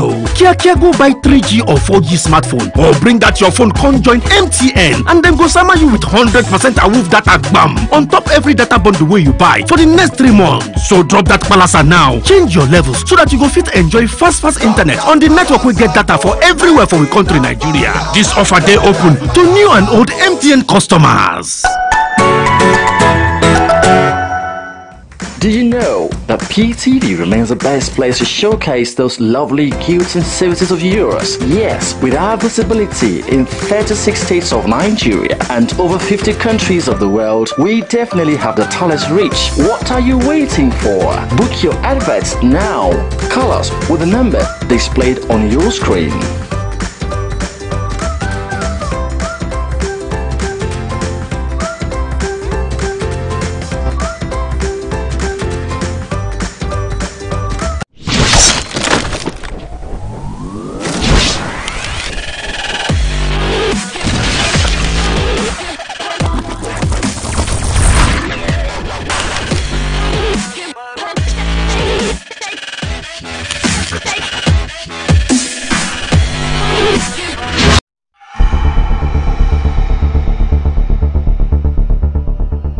You're watching People's Television, your people's preferred station, powered by you.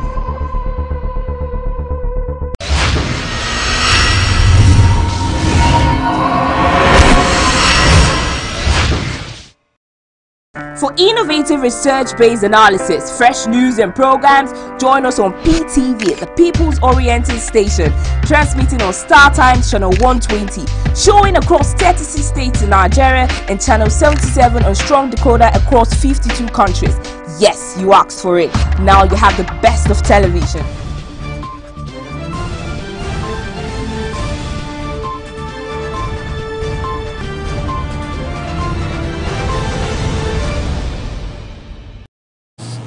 Hello and welcome to PTV Today. I am Aisha Jibrin.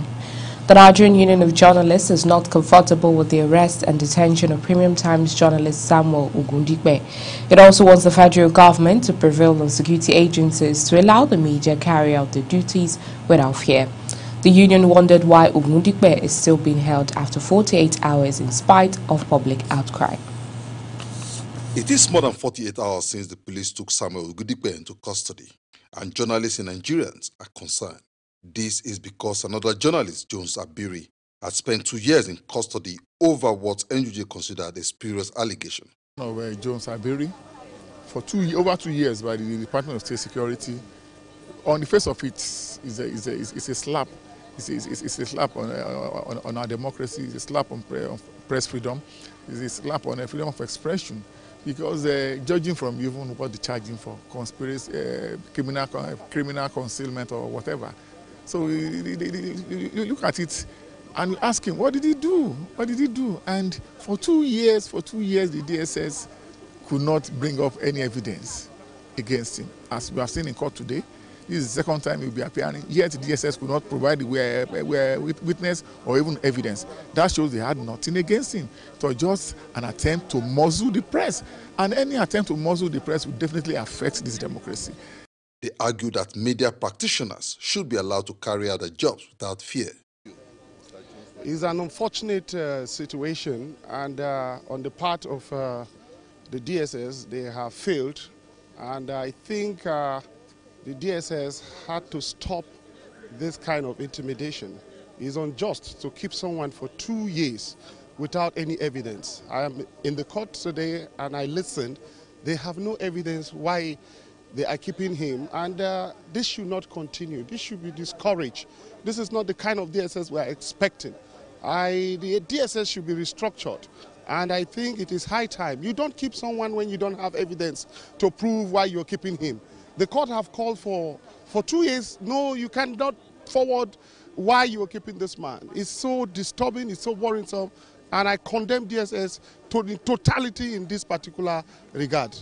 What we've seen is the persistence of advocacy, that an injury to one is an injury to all. If the journalist fraternity had not galvanized the kind of support that was needed for government to show that Jones was alive, our efforts would have been futile. But also, it also brings to question the issue of press freedom in Nigeria. Press freedom and freedom of opinion is a constitutional guarantee. But unfortunately, we have seen that there have been breaches here and there under this government and in previous administrations, which should not be so. As we presently speak, a journalist is in the custody. Samuel Ogundikpe is in the custody of the police. As we are speaking right now, the police are brutalizing protesters in front of police headquarters. And in spite of the ordeal of Abiri and now Ogundikpe, the Journalists Union wants its members not to be deterred. The leadership urged media men to continue to operate within the ethics of the job and the ambit of the law. Well, one, they should adhere strictly to the provisions of ethics of our profession and be factual in all their reporting, not biased, and of course, things like this will happen once in a while, but they should remain on they should not be deterred, and they should also have at the back of their minds that their union is solidly behind them. We will fight this case, any of the similar thing like this to happen to anybody, we will fight it anytime we see such things occur. So they should not be deterred. It's part of the hazards of the profession, and I am sure we are up to the task as professionals. We will fight such things, and the journalism, yes, it's not a crime. Yes, we have been saying that journalism is not a crime. So no government or any agent of government should not treat journalists as criminals or our profession as a crime. No, we are offering a service to the society, and while the government should do its own, they should also allow the press to do its own work within society. All right, thank you very much. You're welcome. The NUJ also maintained that it won't relent in its efforts to see Ogundikpe released and his bank account unfrozen. Emmanuel Ehijine, PTV News, Abuja. The police have meanwhile said they've not done anything wrong by holding on to the reporter. Police spokesman Jimoh Moshood insists in a statement that Samuel Ogundikpe is being investigated and prosecuted for, quote, theft and unlawful possession of restricted and classified documents inimical to national security, unquote. He explained that the journalist is also being prosecuted under other offences which violate Official Secret Act, Cybercrime Act and Penal Code law. The police spokesman noted that Ogundikpe has since volunteered statements and is standing trial. Moshood added that Ogundikpe was arraigned within 24 hours of his arrest and remanded in police custody till Monday, August 20th. The arrest and prosecution of Premium Times reporter Samuel Ogundikpe by the police has been eliciting negative reactions on social media. This arrest came on the day the presidency ordered the overhaul of the Special Anti-Robbery Squad, SAS. The consensus, especially among Twitter users, is that acting President Yemi Osinbajo needs to intervene on the matter. Welcome to Social Media Reactions here on PTV News. I am Daniel Mwaboso. Now, since the arrest of the Premium Times reporter, Twitter has been on fire with the hashtag #FreeSamuelOgundikpe, which has been trending. Notable Nigerians as well as ordinary Twitter users have joined the call for the reporter's unconditional release. We kickstart with the tweet from Governor Ayo Fayose. After weeks of silence, the Ekiti State Governor joined the fray, saying the move deserves condemnation by all lovers of freedom of speech and of the press. He added that he was joining well-meaning Nigerians to call for his release. Now, the journalist, for his part, wondered why the police had to freeze Ogundikpe's account and asked the central bank whether individual accounts could be frozen without a court order. Anyway, Chickstar believes banks are complying with illegal orders. Now, pro-PDP online activists prefer to draw attention to police siege on Benue Assembly and the blockade at the National Assembly by masked security operatives, as well as closure of visa issuance at the U.S. Embassy, and said, quote, just sounds like those dark days of Abacha's dictatorship. Moving on now, another social media influencer sees it as an attempt ploy to bully him into revealing his sources when it is not like he lied or misinformed the public. He also hopes that, in quotes, they don't try to frame him because there's no case here, unquote. Let's move up now, and Amnesty International, which readily complains about alleged police brutality, tweets via its Twitter handle at Amnesty Nigeria handle that the police should unconditionally release journalist Samuel Ogundikpe, who it says is in unlawful police detention, and for effects, Amnesty tagged the acting president's handle.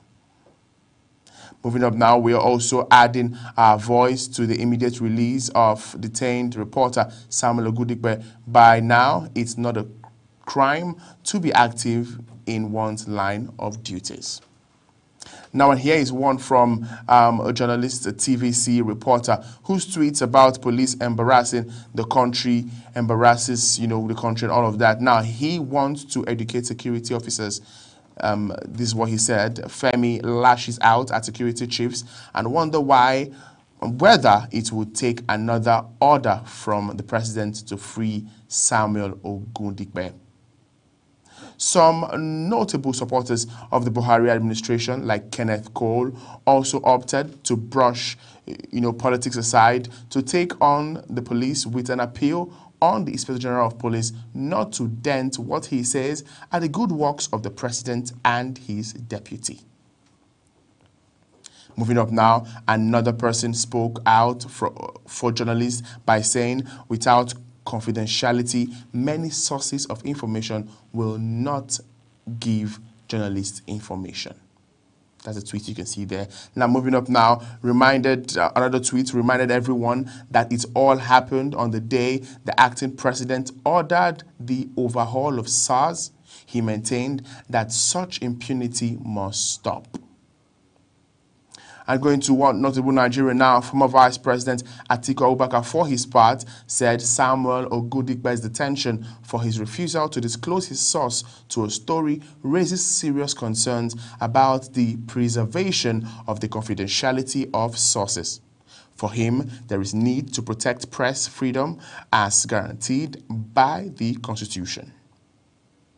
Moving on now to another tweet that says, it is quite clear that the consensus among Twitter users in Nigeria is that this is one police move that was so wrong.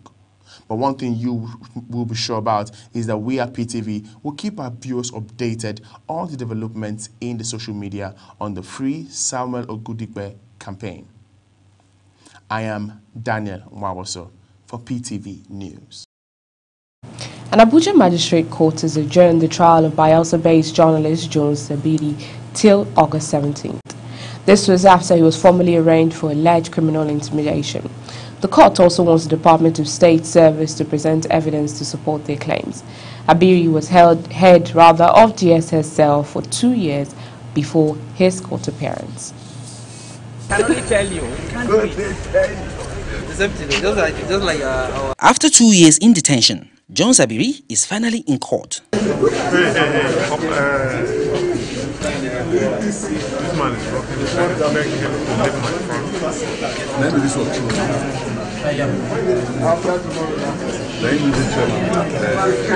He is the publisher of Weekly Source magazine. Abiri was arrested in July 2016 for allegedly having a link with militants in the Niger Delta. But his long detention, which lasted for 2 years without trial, is the reason these crowds have gathered at this magistrate court to witness his first arraignment in court.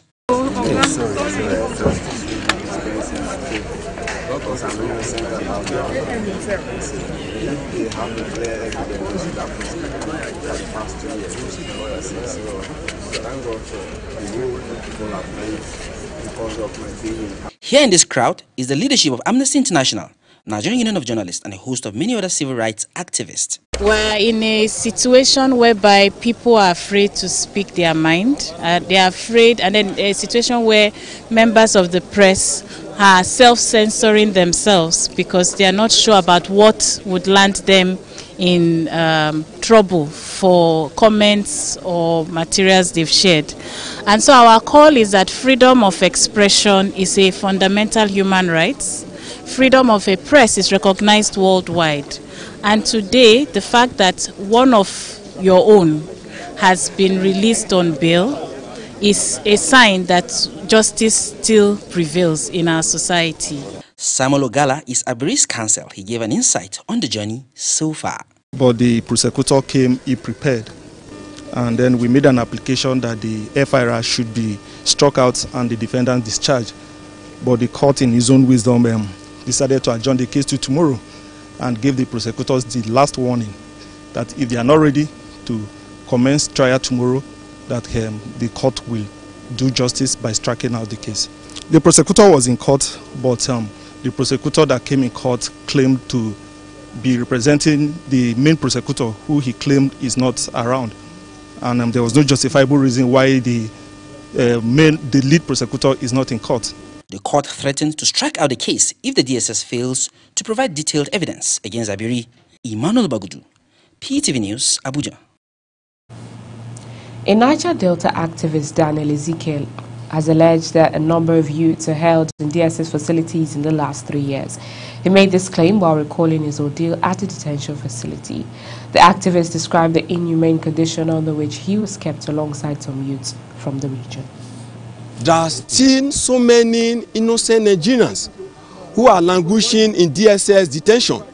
To be precise, as I'm talking to you, 48 Niger Delta youths are in DSS custody for the past 2 years. They've not been taken to court, and those whose family were able to get competent court judgment, they've not been let go. This is the situation we find ourselves in Nigeria. And I equally want to use this opportunity to appeal to the acting president, who is not just a lawyer, but a son of 36 years in practice, to carry out a reform in DSS.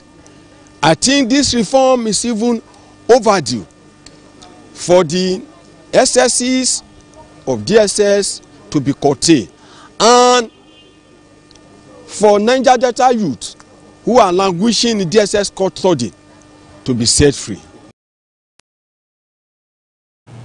The National Economic Council says the security situation in Benue State and other crisis-prone states has improved. This is one of the highlights of the meeting presided over by Acting President Yemi Osinbajo on Thursday. Benue State Deputy Governor Benson Abonu attributed it to the performance of troops deployed for Operation World Stroke. The NEC meeting centered largely on the security situation in the country. Members received briefing from National Security Advisor Babangana Mungunu on behalf of the security agencies. Also on hand was the Benue State Deputy Governor Benson Abonu, who confirmed the improved security situation in his state. There is now a synergy between the security agencies in tackling these, the menace of security issues in the country. Council noticed, of course, that noted that there is now a lot of improvement in handling the insecurity situations that we have nationwide.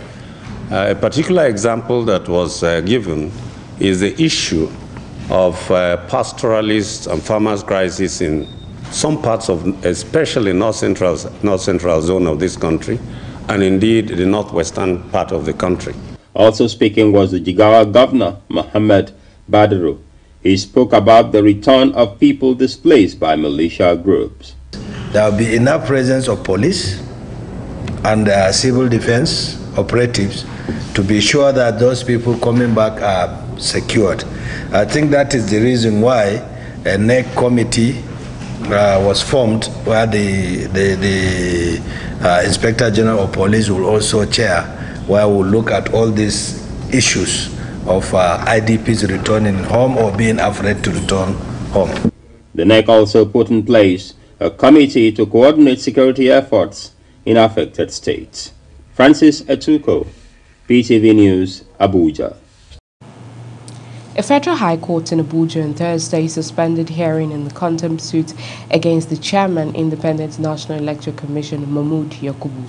They suspending the hearing of an appeal in respect to the suit. Justice Stephen Palm said in a short ruling at the resumed hearing that he was adjourning the matter in view of an order by the Court of Appeal. Emmanuel Okere, counsel to the applicant Ejike Ogwegbu, had reminded the court about the appeal order. The judge had earlier told INEC's counsel Samuel Omale to convey his displeasure to Yakubu's counsel Amuwo Lowo, according to the manner in which he was handling the matter. The Independent National Electoral Commission has formally handed out certificates of registration to the new political parties. The ceremony also provided a platform for the Commission to drop hints of plans to tackle vote buying in coming elections. For the new parties, it's time to roll out the drums. Not surprising, INEC headquarters looked the scene of a mini political rally. While the party supporters were jubilating, their officials were receiving their certificates of registration.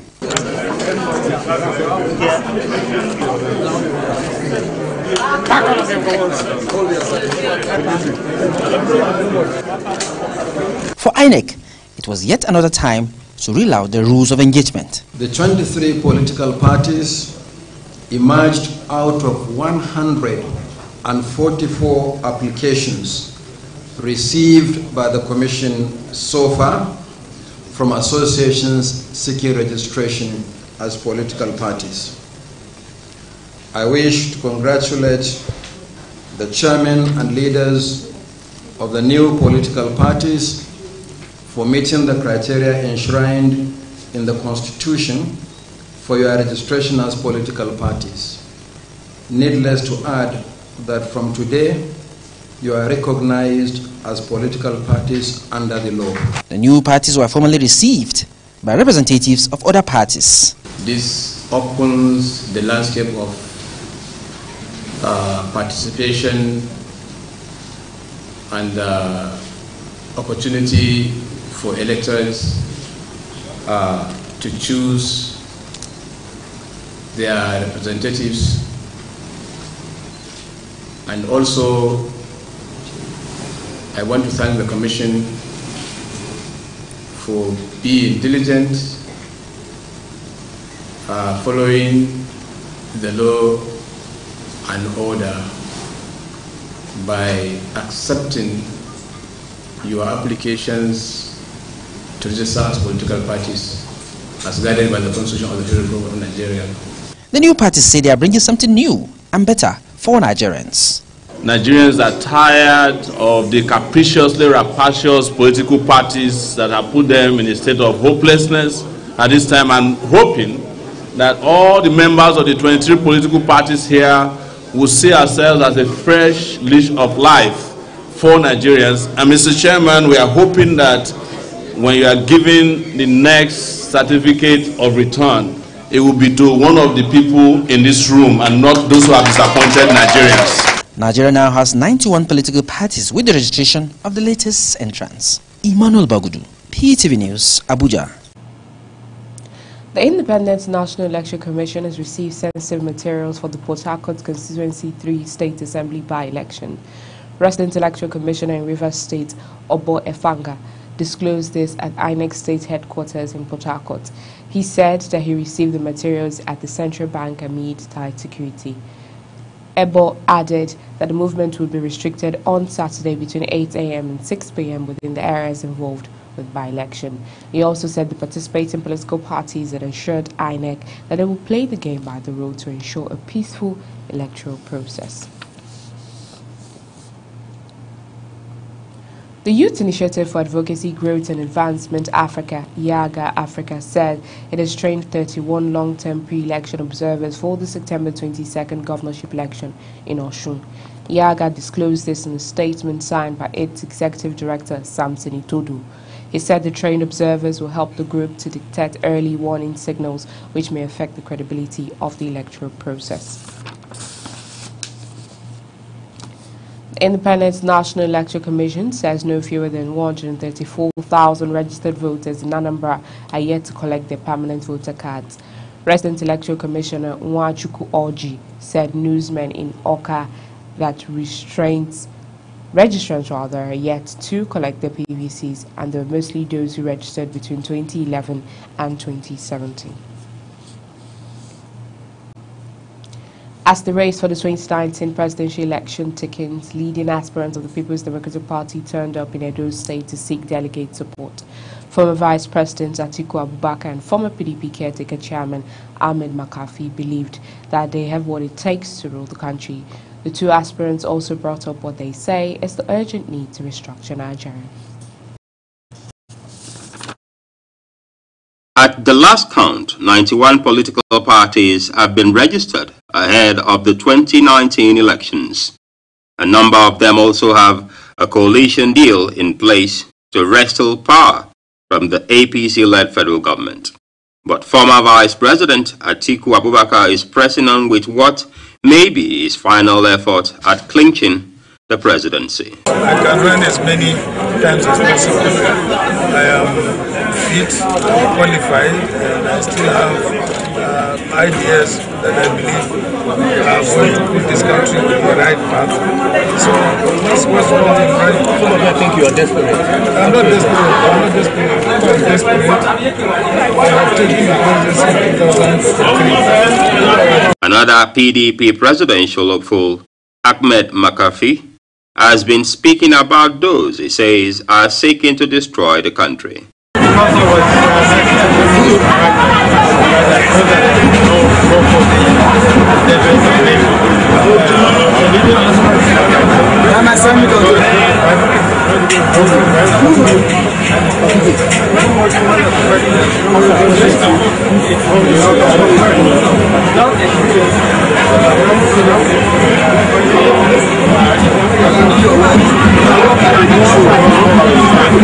And as for PDP members in Edo, it was a good thing to be considered important by the aspirants. Former Vice President, who is aspiring to be a president now, is a man who can rely on, a matured man.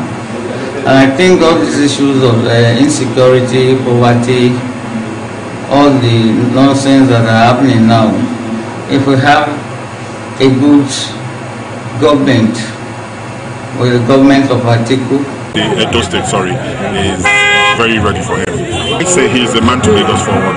He is the man to take us out of this economic depression. He is the man to take Nigeria to the next level. You know, a lot of people, I shan't mention the names, have moved from one political party to the other. So, you know, I'm not sure that that's a minus in any way. I think that the movements in his case he's looking for the right opportunity to be given to him to take this country, as I said, to the next level. With PDP's presidentials close at hand, it is expected that more aspirants will move around to solicit delegate support. Some senators have resolved to move a motion for judicial probe of the recent security siege at the National Assembly complex. Senators Issa Hama Misal and Rafiu Ibrahim have insisted that they will sponsor a motion on the floor to demand that the federal government set up a judicial commission of inquiry on the matter. Misal and Ibrahim said in a joint statement in Abuja that an open inquiry would enable Nigerians to know what led to the siege and those behind it. The senators maintained that it will be one of the priority assignments of the Senate on resumption. The Department of State Services now has a spokesman, and he is Afunaya Nwochiroye. The appointment was contained in a statement by the Public Relations Department of the agency. Afunanya was identified in the statement as the editor-in-chief of DSS in-house magazine, the Triple S, and is said to be a PhD student. Until recently, DSS statements were signed in the last 3 years by Tony Okuyo, who has never been seen in public. The last visible DSS spokesman was Merlin Oga. The Edo State government says it has received 3,883 Libyan returnees between November 2017 and August 2018. The statistics were given in the one-year report on activities of the State Task Force Against Human Trafficking. The document indicated that the returnees came in 34 different batches from the last quarter of 2017. The federal government is partnering with the Chinese company to develop digital education and innovation in Nigerian schools. As part of benefits, the Chinese digital technology giant and Websoft Holdings will build technology hubs and digital villages in rural areas. It will also help improve on technology and innovation in the nation's education sector. NetDragon Websoft is a Chinese technology giant that has already established its presence in Edo State. That may be the reason why the Edo State government, in collaboration with the presidency, is looking at replicating their expertise in Nigeria's rural areas.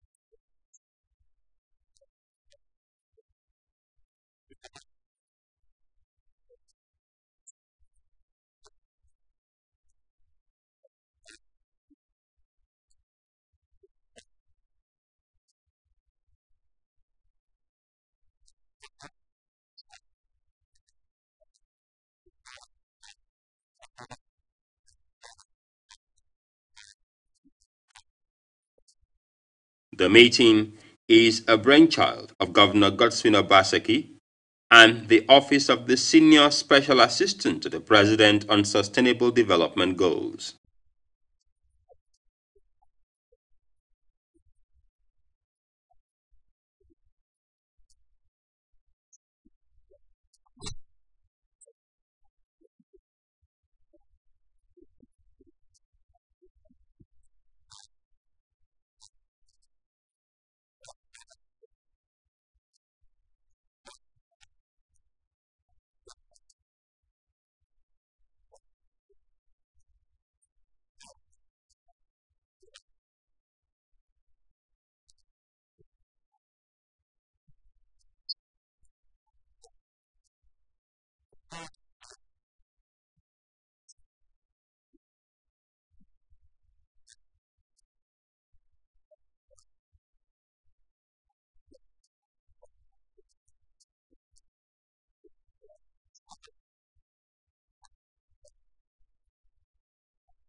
With the idea already launched, it is expected that the collaboration will open a new path to embedding technology and innovation into the curricula of primary and secondary schools in Nigeria. Francis Etuko, PTV News, Abuja. UNICEF says Nigeria needs no fewer than 3 million toilets annually to meet the Sustainable Development Goals to scale up sanitation and hygiene before 2030. This was the thrust of a national planning meeting on open defecation-free campaign in Abuja on Thursday. Farouk Khan, a UNICEF water, sanitation and hygiene wash specialist, noted that the present deficit in the toilets ought to be reversed. This, according to him, is the only way the country can meet with the SDG 6. He said that the goal of the One Nigeria national campaign was for Nigeria to eradicate open defecation first by 2025 and achieving universal access to safely managed sanitation by 2030. According to him, the objectives of the campaign is for the tiers of government to prioritize sanitation in its development agenda through budgetary allocations and institutional framework. He added that this could be strengthened through advocacy and media dissemination of key messages such as poor sanitation results in economic loss. The National Council on Privatization has approved the appointment of advisors for 3 transactions undertaken by the Bureau of Public Enterprises for the current year as part of the reform strategy of the federal government.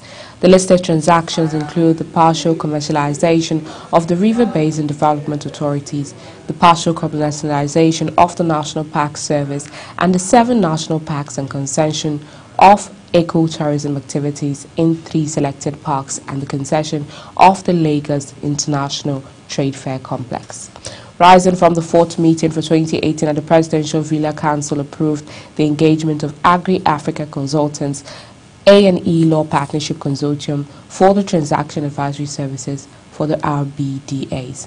Similarly, it approved the engagement of Africa Wildfire Foundation for advisory services for the 7 national parks and concession of ecotourism. Activities in 3 selected parks for the Lagos International Trade Fair Complex feedback infrastructure services was approved by the transaction advisors. The meeting was presided over by the NCPC Vice Chairman and Minister of Finance, Kemi Adeosun. The bears continue to dominate trading activities on the Nigerian Stock Exchange, with the all-share index dropping to 34,000 mark. Barely 5 days it moved to 35,000 mark. The index shed 457.0 points or 1.30% on Thursday to close at 34,617.12 against 35,074.82 on Wednesday. The market was maintained downward trend for 7 consecutive weeks, with losers outweighing the gainers. Also, the market capitalization shared 167 billion naira or 1.30% to close at 12.638 trillion naira, in contrast with 12.805 trillion naira achieved on Wednesday. An analysis of the price movement chart showed that 29 stocks recorded price depreciation, while 17 stocks posted price appreciation. Dangote Cement led the looters table with a loss of 8 naira to close at 206 naira per share. On the other hand, Okumo Oil recorded the highest gain with 1.45 naira to close at 74.55 naira per share. You're on to PTV Today. Foreign and sports news will come next after this break. Do stay.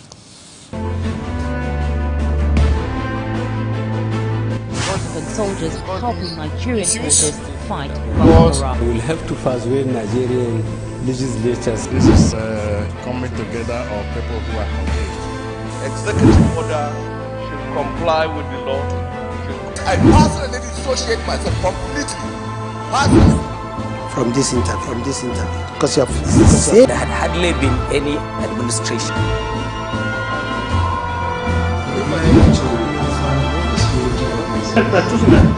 No religious body in Nigeria. Validate the claims by the INEC chairman. It is.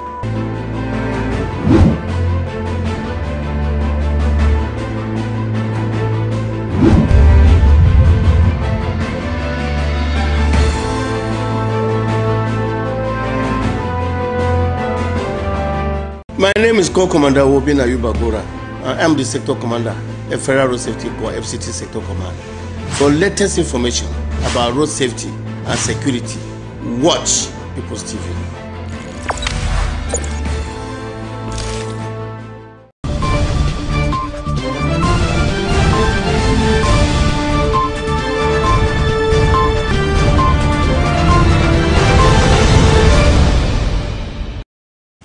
You're welcome back.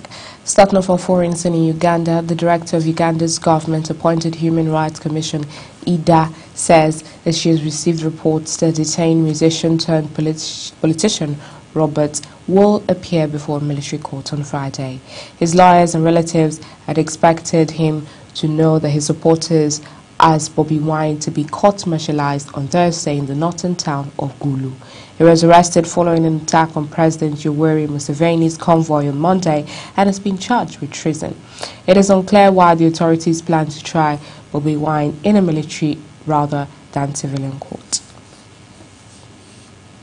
In Mali, its President Ibrahim Keita has won Sunday's heavily disputed runoff election with 67.17% of the vote. Opposition candidate Somali Cisse, who won 32.83% of the vote, revealed that he would reject the outcome of what he said was marred by fraud. The internet could not be accessed via mobile phone networks in the capital, Bamako, ahead of the announcement of the official results. In Libya, a criminal court has sentenced 45 militiamen to death by firing squad for killing demonstrators in Tripoli in 2011. They are accused of opening fire on dozens as rebel forces closed in on the capital during the uprising against former leader Colonel Muammar Gaddafi. It is believed to be the highest number of death sentences handed out since the overthrow of the regime.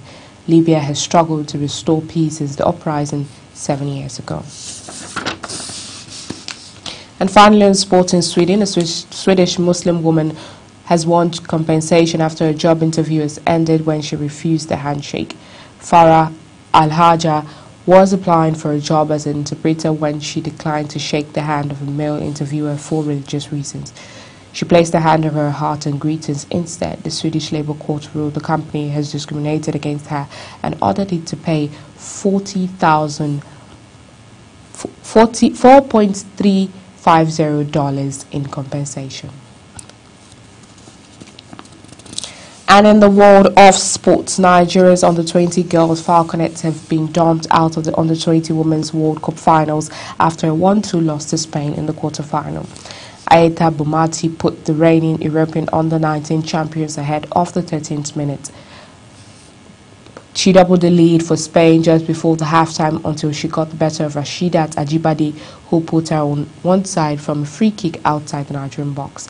The hard-fighting Falconets returned, reduced the Italy with a goal from Peace Effie minutes. But it was not enough as the Europeans held on to qualify for the semi-finals for this year's tournament.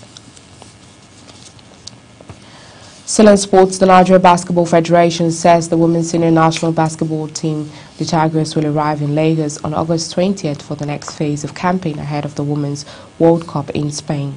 The championship, scheduled to hold from September 22nd to September 30th in Tenerife, Spain, NBBF spokesman Afolabi Oni said on Thursday in Ilorin that the team had been training in Atlanta, US. He added that the team led by Otis will have their last training in the US on Saturday before the departure on Sunday.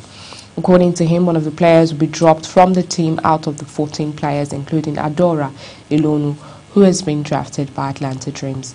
He said that the team had settled in and were now focused on the task ahead. Oni is convinced that the team's experience in the US will translate to a good outing at the World Cup. And for now, that's the end of the news. I am Aisha Jibrin. Before going, I will leave you with Daniel Nwagboso, who would give you more on sports stories. Hello and welcome to PTV Sports Desk.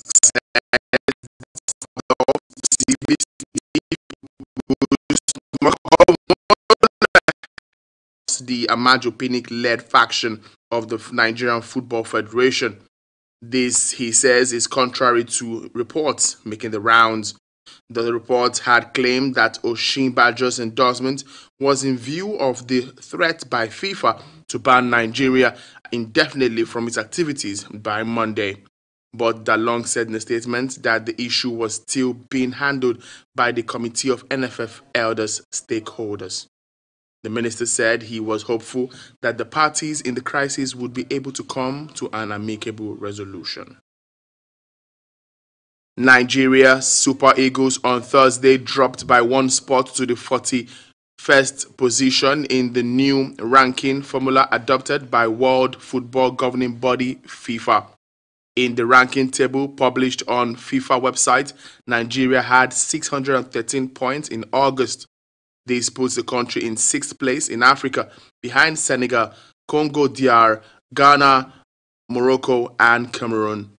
On the global scene, France climbed to the top from the 6th position before the World Cup.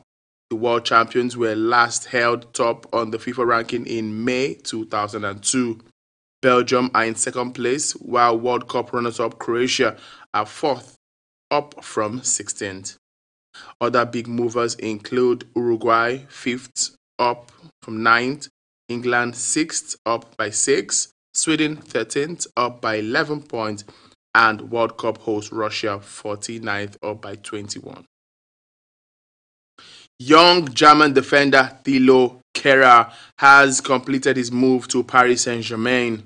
The French team said he has signed a 5-year contract.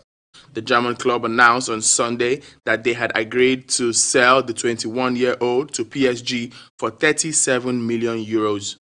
Kehrer was part of the German team which won the Under-21 European Championships last month and played 27 Bundesliga matches last year for Schalke.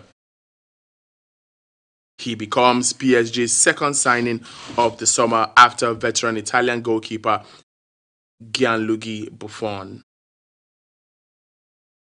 La Liga's organizing body has announced plans to hold regular season Spanish top-flight games in the United States in the future. It did not give any details on when the first game across the Atlantic was set to take place. La Liga president Javier Tebas has spoken of his desire to play regular season games outside Spain and mimic the NFL's highly successful policy of playing official games in London since 2007. Earlier this month, the Spanish Super Cup, Spain's annual curtain raiser between the league and the Copa del Rey winners, was moved outside the country for the first time, with Barcelona beating Sevilla 2-1 in Tangier, Morocco. Away from football now to Formula One, where Carlos Sainz has signed a multi-year deal to replace Fernando Alonso at McLaren from the 2019 season. This was after Alonso announced he will retire from Formula One at the end of the year. Fellow Spaniard Sainz is currently on loan at Renault from Red Bull and said it was a dream to join the McLaren. McLaren Racing Chief Executive Zak Brown said Sainz, who began his Formula One career with Toro Rosso, is a perfect fit. Sainz currently sits 11th in the Drivers' Championship standing with 30 points. And in tennis, controversial proposals to revamp the Davis Cup and turn it into a season-ending 18-team event have been backed by National Tennis Federation. A two-thirds majority among the 140 nations was needed for the plans to be approved at the International Tennis Federation Annual General Meeting. The ITF has outlined a 25-year, $3 billion plan with an investment group founded by footballer Gerard Piqué. The Lawn Tennis Association, Britain's governing body, is however opposed to the proposals.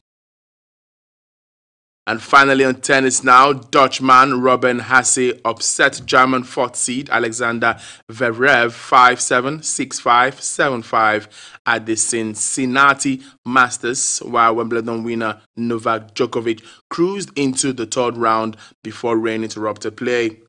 Haase converted 6 of the 7 breakpoint opportunities to get by world number 3 Zverev in a match lasting 2 hours and 25 minutes. He last week kicked off his North American hard-court swing by reaching the Toronto quarterfinals. World number 55 Haase improved to a 2-2 career record against Zverev, including victories in their last 2 meetings. Haase will face Pablo Carreno Busta in the third round after the Spanish 13th seed beat Bradley Clan 6-4, 6-4. Zverev's older brother Miska was scheduled to face defending Cincinnati champion Grigor Dimitrov, but their match was delayed by rain. Djokovic, who needs the Cincinnati title to complete his collection of ATP World Tour Masters 1000 trophies, rallied to defeat Frenchman Adrien Manarino 6-4, 6-2, 6-1. That's all we have on PTV Sports Desk. I am Daniel Waboso.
People of Nigeria, I hear say don't back Odin.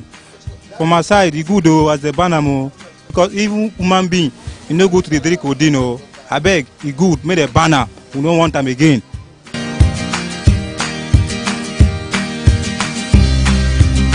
a lot of Nigeria youth that have been taken into codeine have caused a lot of havoc to them, even to the society in general.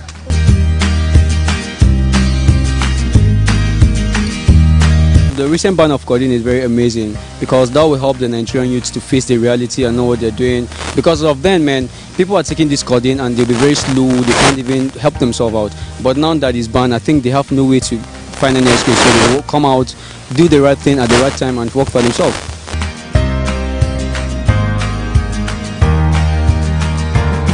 I feel happy about the ban of codeine in Nigeria because it has caused so many harms to our youth out there. They over abuse it. For those it may affect, they can go for other alternative of cough syrup. It's not only codeine that is in Nigeria that is cough syrup.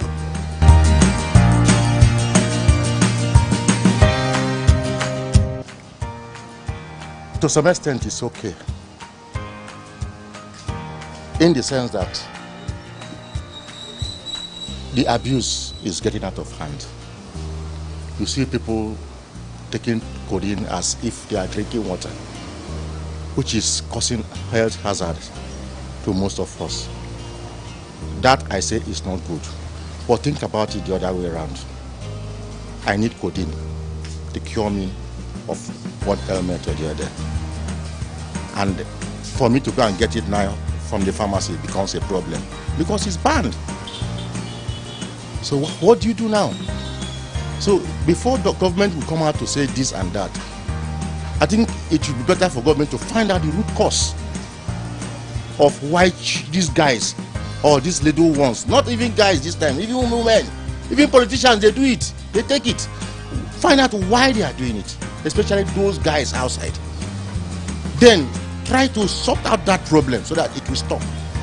If you say you ban it, the effect will be on almost everybody. But if you find out the root cause of why they are doing it, it will help us better.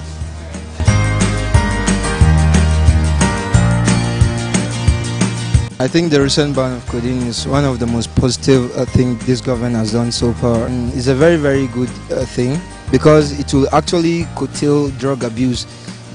Because if you look at Kano and Lagos State right now, they're among the highest abusers of drug, and Katsina State is a very good thing for the youth, and it will definitely grow the level of efficiency and self-sustenance in the country.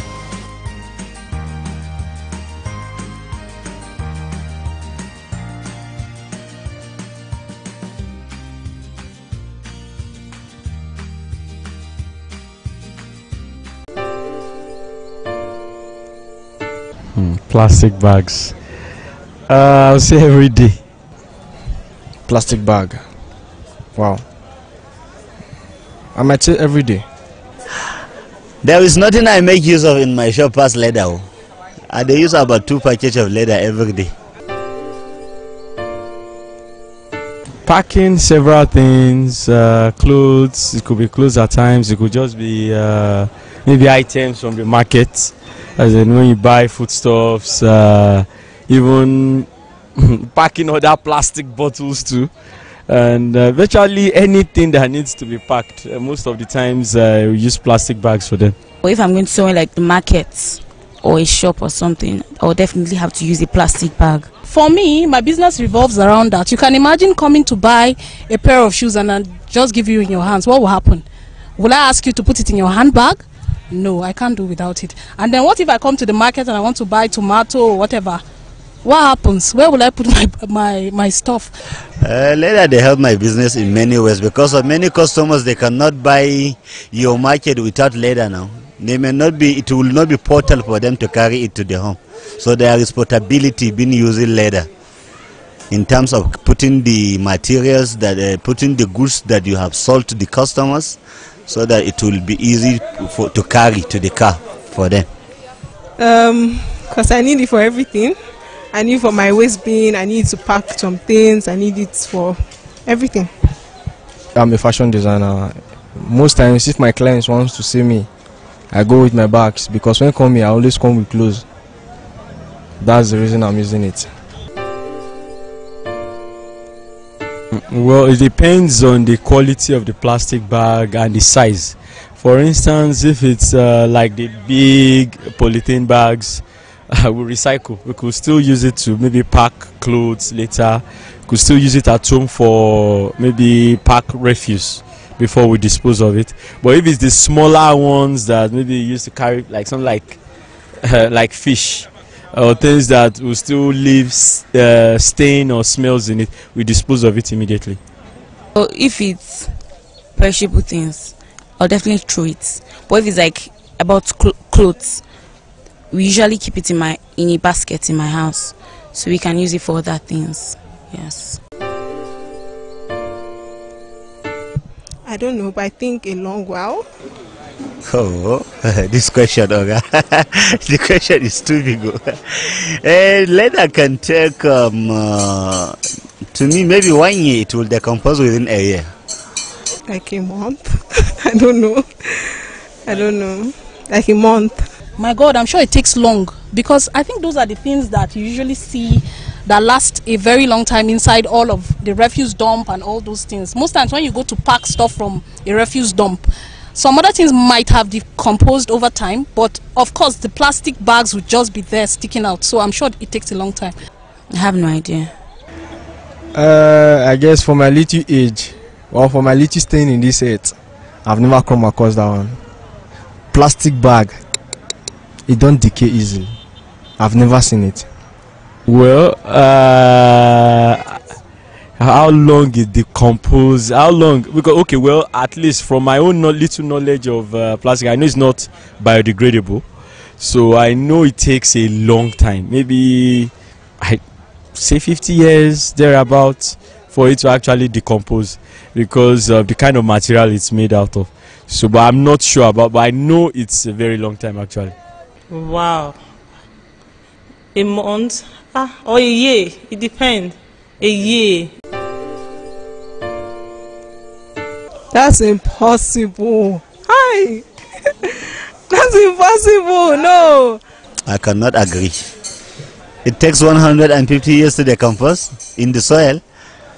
So I may believe it since I don't have any knowledge on it. You don't say. Then we should reconsider, really. I'm just hearing it for the first time. For a nylon bag to decompose after 100 something years, I don't know. Maybe only a scientist can tell that, not me. That's a lot of pollution for the ecosystem actually, because since it doesn't decompose on its own, definitely even in because okay, well, I dispose of it through waste bin and all that, but a lot of people just throw it in the gutters. So you, at least I know that will definitely clog up the drainages, and even for, well, in fact, even to try to like quantify the amount of damage. Well, I really can't quantify, but I know it's a lot. It's a lot of damage to the ecosystem. It causes erosion.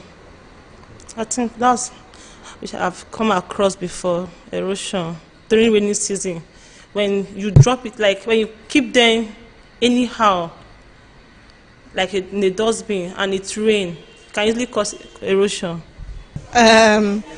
Well, I'm not really sure of like exact effects, but I shall know that every single thing in this world has its side effects. It has, even this microphone might have its own side effects. So I'm not really sure, but I'm very sure it does. It has side effects. Plastic bag? No, I don't think so. It's not possible, honestly. No. No, I can't. I don't know how it's going to look like, but I don't think I can stay without that plastic bag. Because if I did not, then my client, they will insult me there now, shoe. They will cost my life. So I don't think I can stay without using plastic bag. That's true.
According to Section 22 of the Nigerian Constitution, the press, radio, television, and other agencies of the mass media shall at all times be free to uphold the fundamental objectives contained in this chapter and uphold the responsibility and accountability of the government to the people. Now, at this point, one may wonder, how free is the press when it comes to upholding the responsibility and accountability of the government to the people? Press freedom and the detention of Samuel Ogundikpe would be our major discuss here on Inside Story this week, and I'm your host, Lilian Ogazi. And joining me this week is Bonaventure Mela, Managing Director, Editor, Daily Times newspaper. You're welcome. It's my pleasure. Thank you. It's great to have you once again here on the show. Okay, now, starting off now, a Premium Times reporter, Samuel Ogundikpe, has been arrested and detained by the Special Anti-Robbery Squad, SARS, here in Abuja. Now, Ogundikpe, who covers security for Premium Times, was picked up on Tuesday, August 14, 2018. Now, according to Premium Times, Inspector General of Police Ibrahim Idris is angry that the interim report he wrote to Acting President Yemi Osinbajo on the security siege at the National Assembly complex was leaked to the detained reporter. Now, while this story was brewing, news emerged that Jones Abiri, a Bayelsa-based journalist, is out on bail after 2 years of detention by the DSS. Now, moving to my question. First of all, as a journalist, where do you draw the line between freedom of expression as an individual and the media right, or what's loosely called freedom of press? Where do you draw that line? As a citizen, first of all, every citizen has the right to express himself. That one is enshrined in the Constitution. When you narrow it down to journalism or a journalist, it's not even about expression. It's about his constitutional right to do his duties, to carry out his duties. So the journalist is constitutionally empowered to make inquiries, to ask questions, to make investigations, you understand, to report to the public. He is under obligation to report to the public what is happening in government, what is happening in the society, what is happening everywhere around him. That's his duty. So it's not even about right. This one is that it is his duty, as after being his right, apart from the right to express, the right to report and inform the public what is happening in government, what is happening in the site, is an obligation. It's a duty to that journalist. So it's not about I am expressing myself. This is a different thing altogether. In this case, you have the right to express yourself as a citizen, but you also is embodied with the duty to report what is happening in the society. So when you look at what is very laughable for police to say there is a report that the IG wrote, and then he passed the report to the vice president, and he is asking who leaked the report. You understand? It is the IG himself that should ask himself who leaked the report within his own people, not the person that received the report. The journalist has a right to inquire whatever legal means that he can use to get information. Whatever legal means that he can use to get information. So if IG is angry that the letter he wrote leaked to the public or leaked to a journalist, he should call his people. They should be ashamed of themselves. If that thing is not supposed to be given out and it is given out, the IG should. Why is he arresting somebody that if in my house now, you know, or in my personal office, then I send a letter out and then that letter is leaked to someone, and then I go and be looking at someone who received the letter instead of asking my staff who leaked this letter. So he is chasing shadow. He's just it's misappliance of anger or affection. You understand me? They are misapplying their anger. You understand? He's not the journalist. If he should ask his people who leaked the information, that is his business. Okay. And then what is in the letter that he wrote to the vice president that he wants to be confidential? Okay, we'll get back to that now. We'll go on a really quick break, really brief break. When we return, our second guest to be joining us. Don't go anywhere.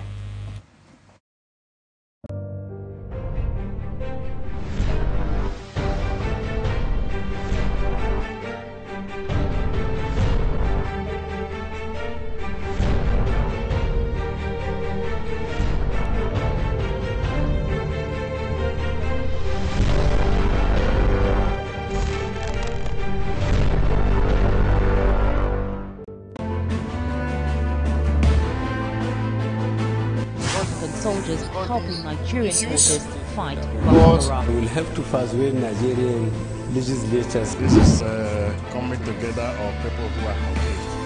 Executive order should comply with the law. I personally dissociate myself completely.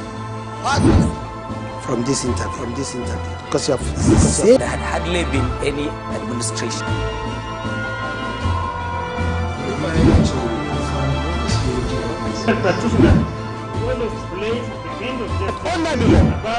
No religious body in Nigeria. Validate the claims by the INEC chairman.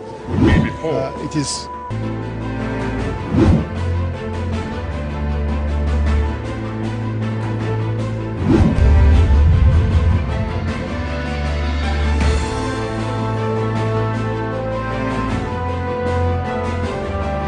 My name is Corps Commander Wobin Ayuba Gora. I am the Sector Commander at Federal Road Safety Corps, FCT Sector Command. For latest information about road safety and security, watch People's TV.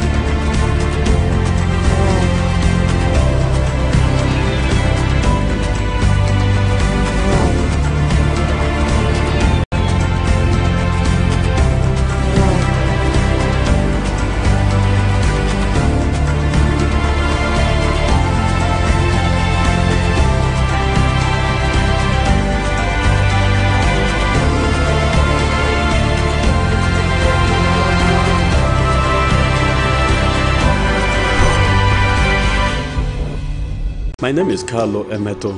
I'm the Public Relations Officer, Directorate of Road Traffic Services. For news, safety, and security information, watch People's Television.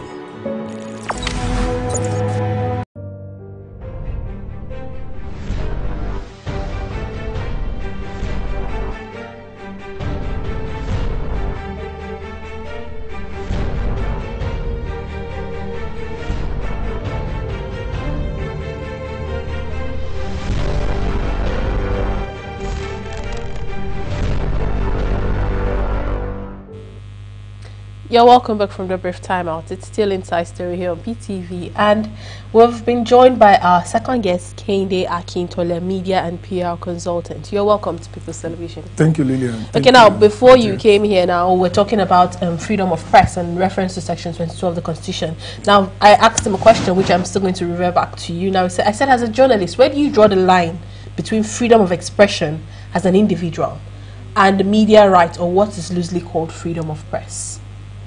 Yeah, for me, I don't think there's so much difference, because as a reporter or a journalist, whether you're the broadcast or you are in the print, all you need to do is to actually reflect what your source or the society gives you.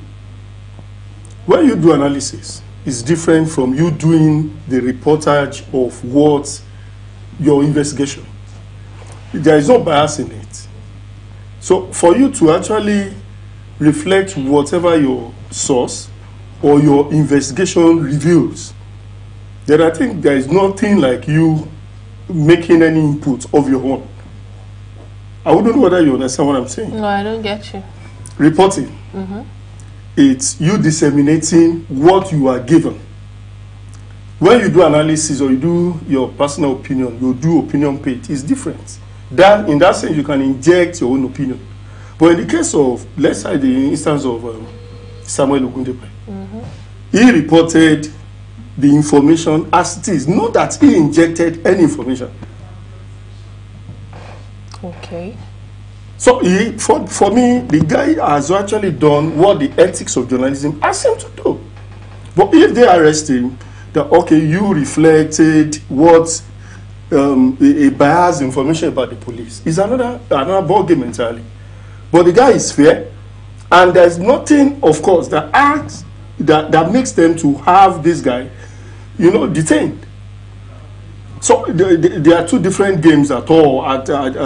When it comes to reporting, when it comes to you arresting a journalist that is doing its own statutory function. Okay, looks like Bonaventure does not really agree with you, or do you agree with him? No, I don't.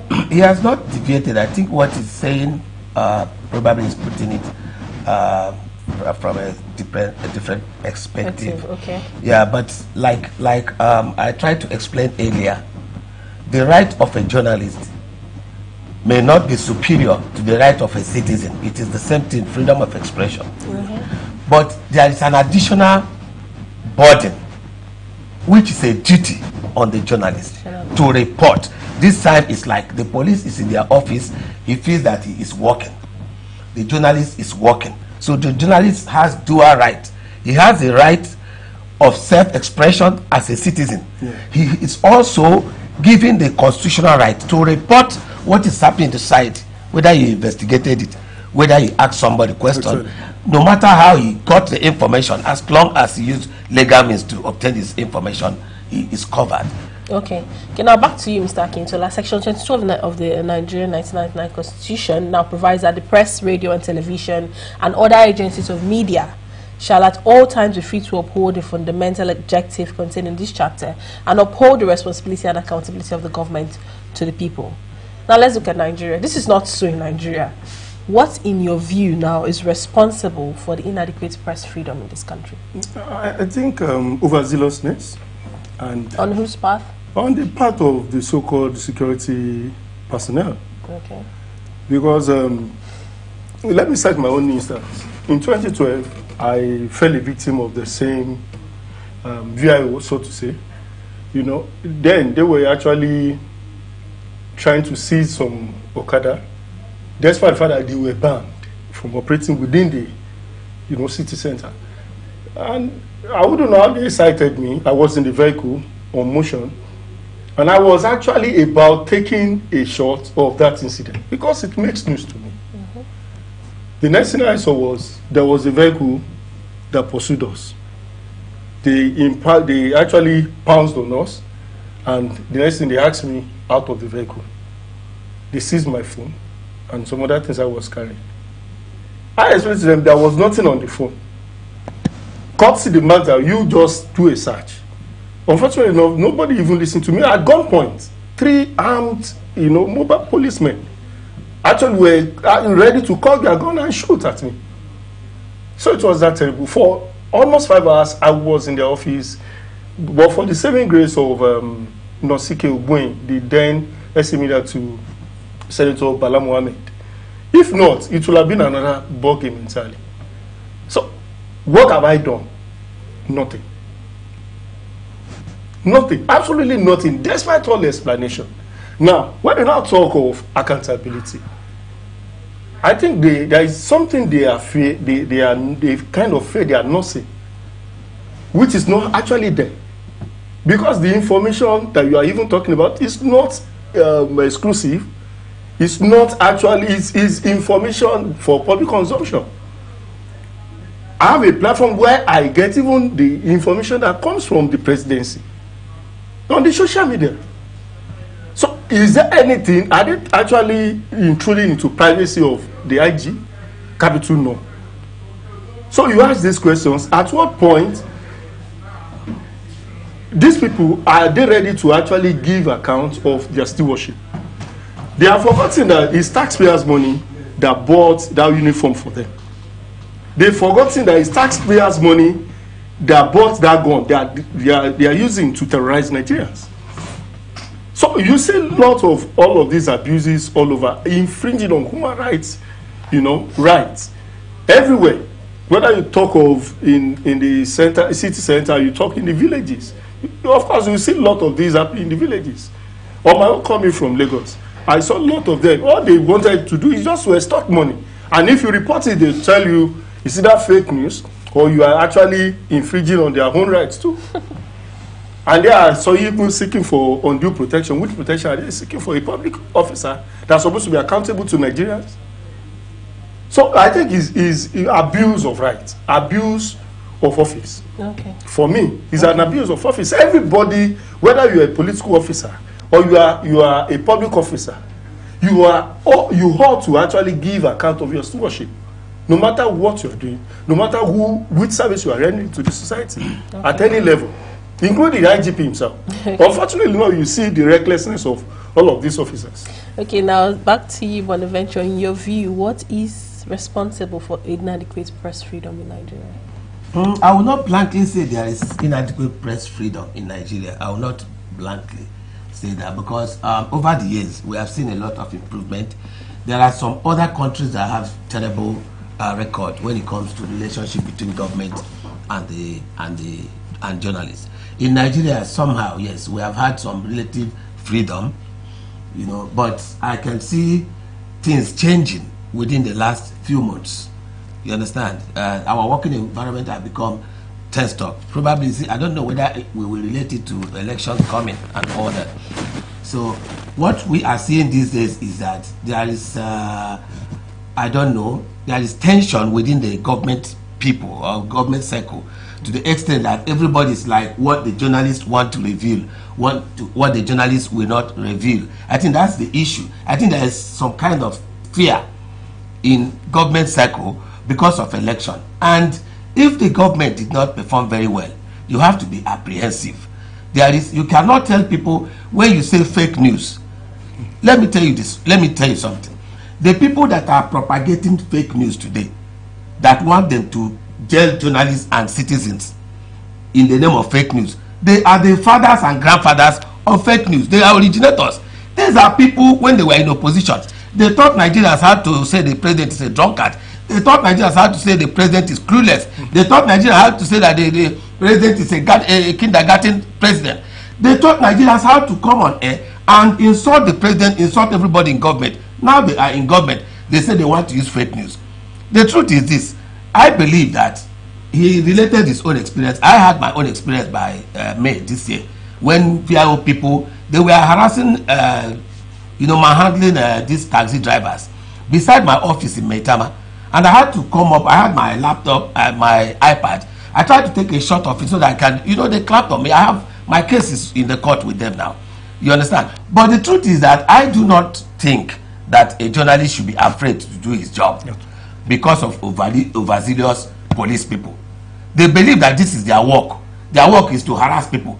Their work is to do, that's what they believe. Our work is to report what is happening in the society. And we will report it. We are even helping the police. They don't even know that the conventional journalist is helping the police, because we are the ones providing the other side of the story. The people that are unconventional, the social media, they post whatever they like, and most times they are not traceable. So we are the one that police should even say thank you to, because we are the one that there are elements of news. Any journalist that knows his job knows that a credible news must have 5 W's and 1 H. Who said this? What did he say? Where did he say it? When? And then how? Right? Once any story didn't have these 5 W's and 1 H, then you start suspecting it.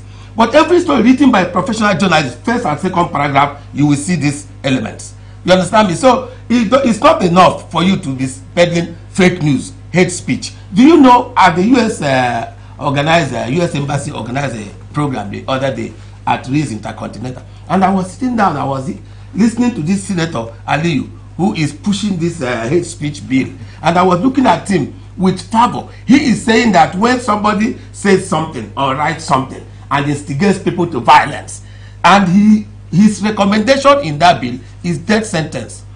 So this government, these people, you know what? They are concerned about how we report people killing rather than what they will do to stop the killing.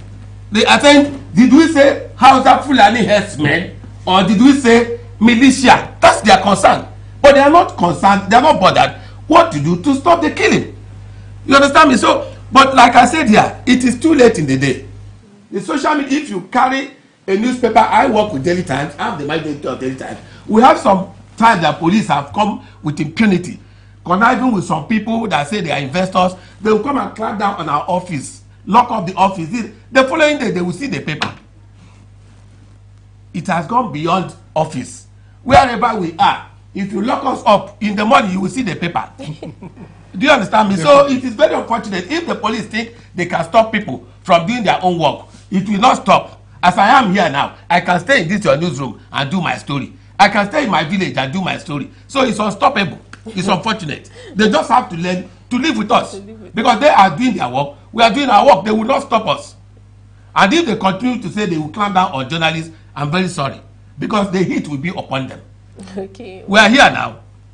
Now back to you, Kehinde. Now looking at the detention of the likes of Jones, Abiri, and Samuel now Ogundikpe. Now, do you think Nigerian journalist has been intimidated enough to stop objective reporting? Captain, I think they are actually trying to give us more strength and more boldness to do it because you popularize us. Their actions are going to really popularize most of our colleagues. Like Samuel Ogundikpe, a gentleman, easygoing, but he knows what to look for. So the likes of Moshood cannot actually teach him what to do. I think they should, rather than, embarking on these untoward attitude and actions, Nigerian police should do what I will recommend as an exchange program and send some of their guys to the media houses to go and learn what it takes to actually source this news. We pay with our blood most times. We pay a lot. You make your contacts, and when you establish contacts, it will be difficult for you to source your news. Even if I'm in the UK, I can source news current in Nigeria, and nothing will be defected. Nothing. For me, you see, when they intend to clamp on the media guys, I think they will be running into so much error. And, unfortunately enough, they lack public sympathy. And this is going to even worsen their situation. In the international community, there is rating that they do on a regular basis. And this, of course, will have scored this administration, unfortunately enough. And the Nigerian police so low among Committee of Nations. Recently they said Lagos is the third worst city you can ever live in. Of course, instead of us increasing, trying to look at some of those indexes, that is going to boost our ranking among Committee of Nations. What this incident just did was to bring this administration lower in the rating scheme. Unfortunately enough, I think what the NUJ president has already petitioned the vice president. We are expecting the vice president, who we know has the integrity and is sound, to do something, to take up the IGP again, to ensure that his boys, they calls them to order. Because we can't just continue living in such a society. For me, without apology, I think it's a sign of failed system. Failed system. So are you saying I should not do my statutory job? If you have something hidden, if you have any other thing that you want to actually say that the guy has been reporting negative, have been reeling out negative reports about police than positive reports, what does that mean? For me, I think they don't have enough to do. And I recommend to the vice president, I should send them to Sambisa.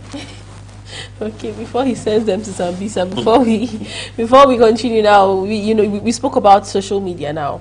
This Samuel Ogundikpe's detention has raised and triggered an online campaign. I mean, Twitter went crazy the whole of yesterday. Now, before we continue, we had our social media correspondent take a look at the social media reaction on Twitter. Now, let's take a look at it, and then we'll continue.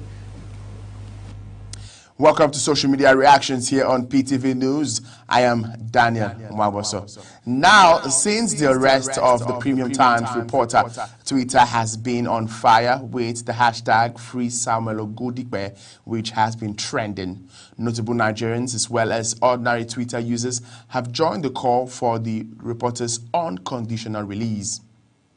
We kickstart with the tweet from Governor Ayo Fayose. After weeks of silence, the Ekiti State Governor joined the fray, saying the move deserves condemnation by all lovers of freedom of speech and of the press.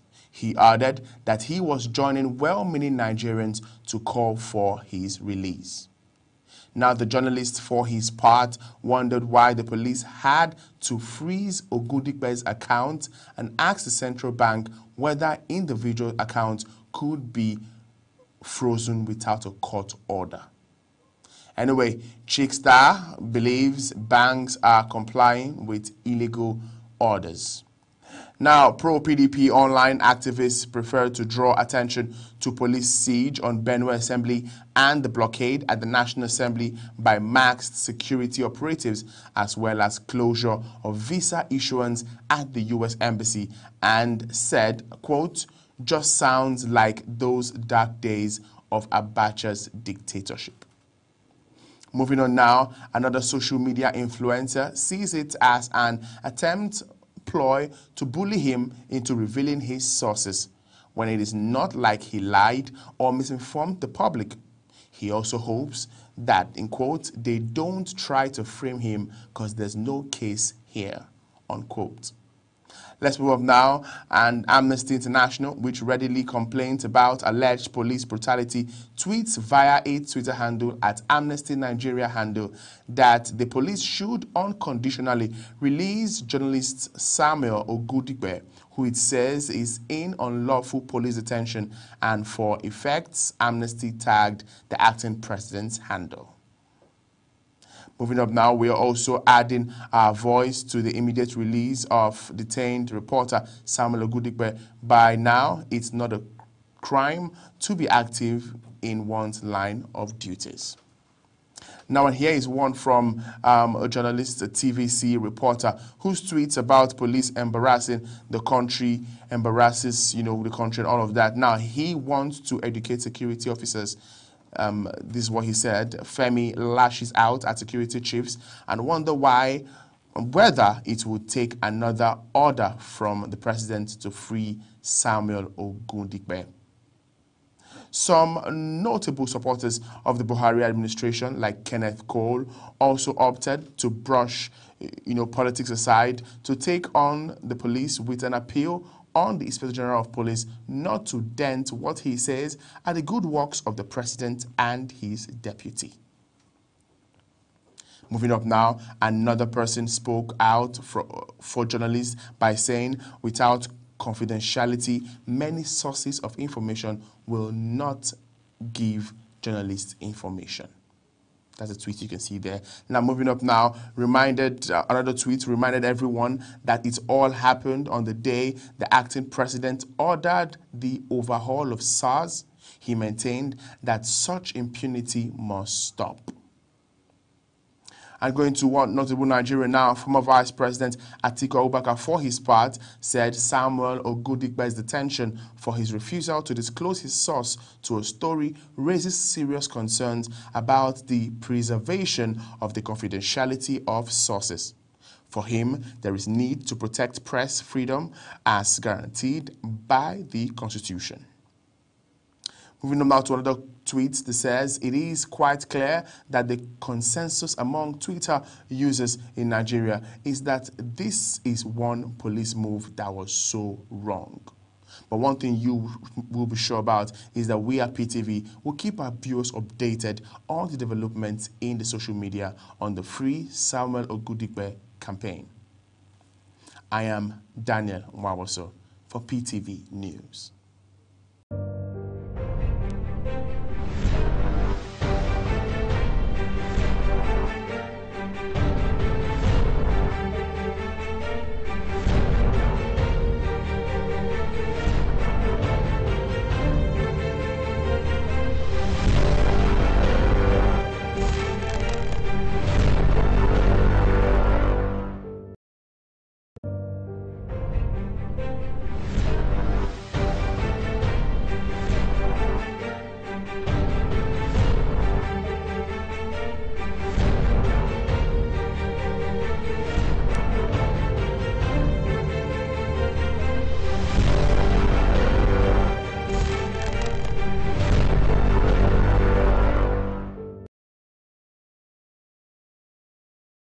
Now, what do you think of the issues raised in some of those tweets we just saw? Nigerians are following the trend. You understand? Once you put up issues like that, the whole world will follow it. So, like, apart from Amnesty International that has complained about it, this morning, Pakistani media group, wrote to Nigeria complaining about to the police. A NUJ has complained at the federal level. A NUJ has complained at FCT level. You understand? And when you talk about confidentiality, even the press, this Information Act, the latest Information Act that police is relying on, that act provided also in section 16C that confidentiality for the media and for the journalists concerning his source. The source of your information is protected by the same act. Freedom of Information Act protects it as section 16C, that you are not obliged to disclose your source. So when police is saying you must tell us who told you, you must tell us, that is impunity. It doesn't have to work like that. Police has no right to say they must squeeze you and get out. Look, the unit that arrested this man is called SARS, SARS, Special Armed Robbery Squad. Armed robbery, not writing. These people, they set this unit up for them to go after armed robbers. So how do you now see a journalist that wrote a story? You now carry your uniform. Have you seen SARS on the road? Sometimes you meet them on the road, they will wear dan chicken, they carry gun. Somebody is wearing kaftan or is wearing buba. There is no tag. The Nigerian police was fashioned after the British police. Historically, the reason why they put number and your name so that you will not commit impunity and run away. That's why before you do anything, you will have it in your subconscious that somebody may know my number, take my number, or know my name. But these people, they go without tag, they go without, that means ab initio, before they left their office for operation, they have criminal intention. If you don't have criminal intention, you wear your tag. So that they will say, this is the person. So you want to disguise yourself, extort people, kill people, and then run away. And the vice president, I commend him personally, not the administration, because he has taken steps to cut down impunity. But you can see that Tuesday that the vice president gave directives that they should reform SARS.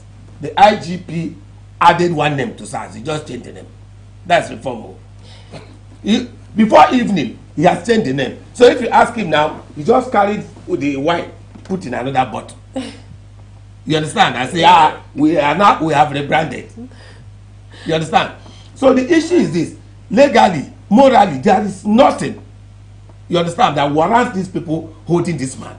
That the police IG wrote a letter, and the letter leaked to the man who has the right to inquire. His duty is to investigate. He has the right to poke nose everywhere, to search whatever means he will. I'm telling you, that's the work, that's the power of the journalist. Okay, now because of time now, really quickly now, back to you really quickly because of time now. Looking at all this that has happened to journalists, to Samuel Ogundipe. Sorry, let me add something. As I'm speaking with you, okay, many spots in Abuja, protest is going on everywhere. You cannot hide it. Okay, we'll take note of that. Now, finally, briefly for the both of you, but I'll start with Kehinde now. Looking at this whole issue going on now, your suggestions now on Nigerians on way to ensure press freedom. What are your suggestions on way to ensure press freedom? Well, it's not really Nigerians. It's for the sitting administration. Whichever administration, since we are not under the military, they should not militarize democracy. Okay. And they should not put Nigeria into the negative or bad records among Committee of Nations. Of course, you've read that there is pressure on the sitting president to actually step down, not contest. Of course, all of this sum up to the clarion call on Mr. President. Possibly because you are not having the best of democracy. Yes. You are not actually having the freedom that we're supposed to be enjoying here. Okay. And Nigerians are lamenting. Go to the rural areas, you see everybody, you know, lamenting. Everybody, including the police themselves. The recent information that came all the way from Bono, was it not the same media that they are clamping on? They actually released out the information. These are the same set of people that we are protecting. The same police who are begging for 20 naira, 50 naira on the highway. It's unfortunate. Okay, thank you. For me, they're supposed to be friends to the journalists, not to be enemy. Or else, the battle will not actually go well for them. Okay, how about you? What are your My ways? position is, if you are a journalist and you are listening to me, keep firing, do your job, don't be afraid. Make sure you don't cause problem unnecessarily. You must observe the ethics of your profession. Your news must be credible. You must have Nigerian unity at the back of your mind. Don't be afraid of the police. Don't be afraid of the army. We are empowered. The biro that you have, this pen, is mightier than the gun. Let's use it and tell the Nigerian people the truth. Let us propagate the truth all over the world without fear or favor. If they arrest you, no problem. You go there, they detain you. When you come back, if they manhandle you, you seek for your redress in the court. Yeah. But keep writing. Okay, thank you very much. That's really a solid word of encouragement to the journalists. Keep writing. And he said the pen is mightier than the sword. So we encourage journalists to keep writing despite things that are going on, and then we hope with time better press freedom will be given to the press here in Nigeria. Well, that's the much we can take here on Inside Story this week. I wish we could actually take more because it's been interesting. But then again, I'm going to see you again same time, same station next week with something more interesting, educating and enlightening. Please stay on BTV. For now.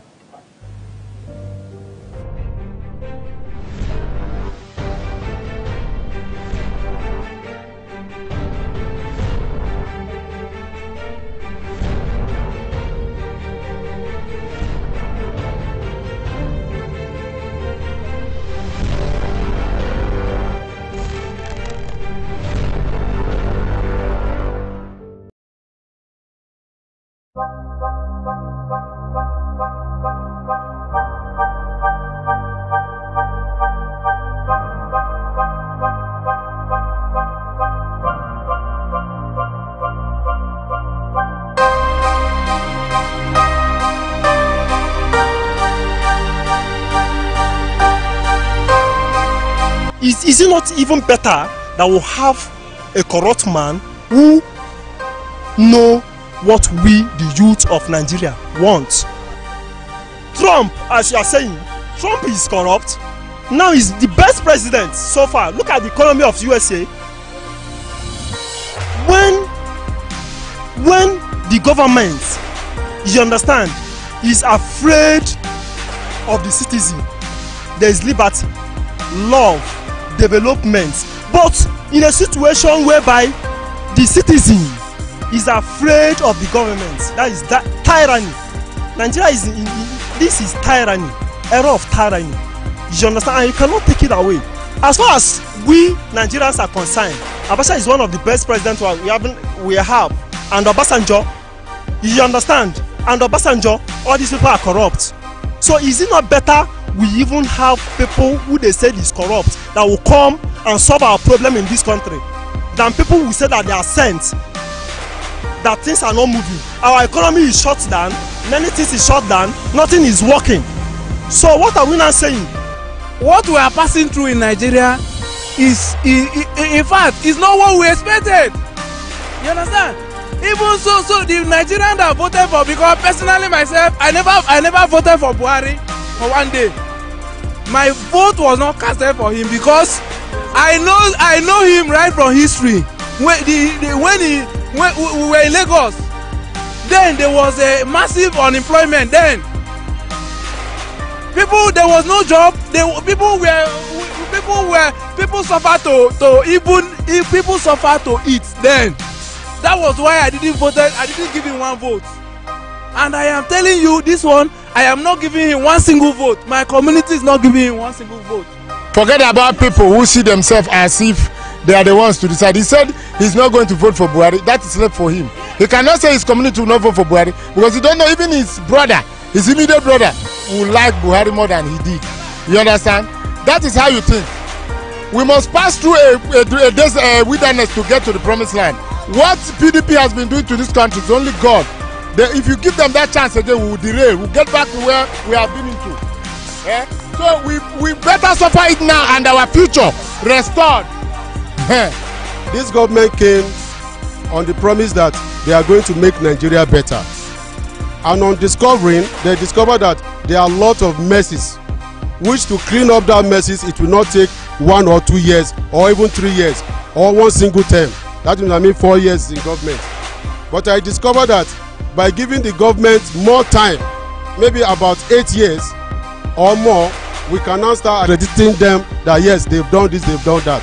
But for the past 3 years of this government, apart from the insecurity that is caused by our own people here in the north central of the Middle Belt extraction, I discovered that yes, this man is really, and the party is really doing well for our people. The Buhari government is one of the best government we've witnessed. One, Buhari have plan for our generation yet unborn, and Buhari is one we reserve our voters card for till 2023 before we decide who will enter the villa. Because some of us that bring Buhari there, we are still backing Buhari till 2023, and we are happy with his government. The people, the cabinet of Buhari government is people we want. They are intelligent, they are very intelligent, and they are doing what we want.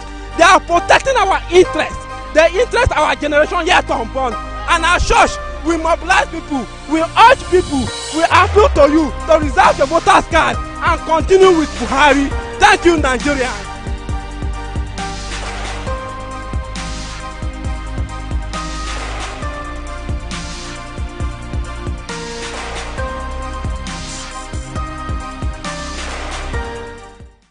I don't believe so. Since how many years now? I don't believe so. Ah, where? Today I've been there. It's supposed to take a They are going to see many of them. It's a typical lie. Many of those that are even defected, how many of them have value in their state? Wait now. Wait, Chairman.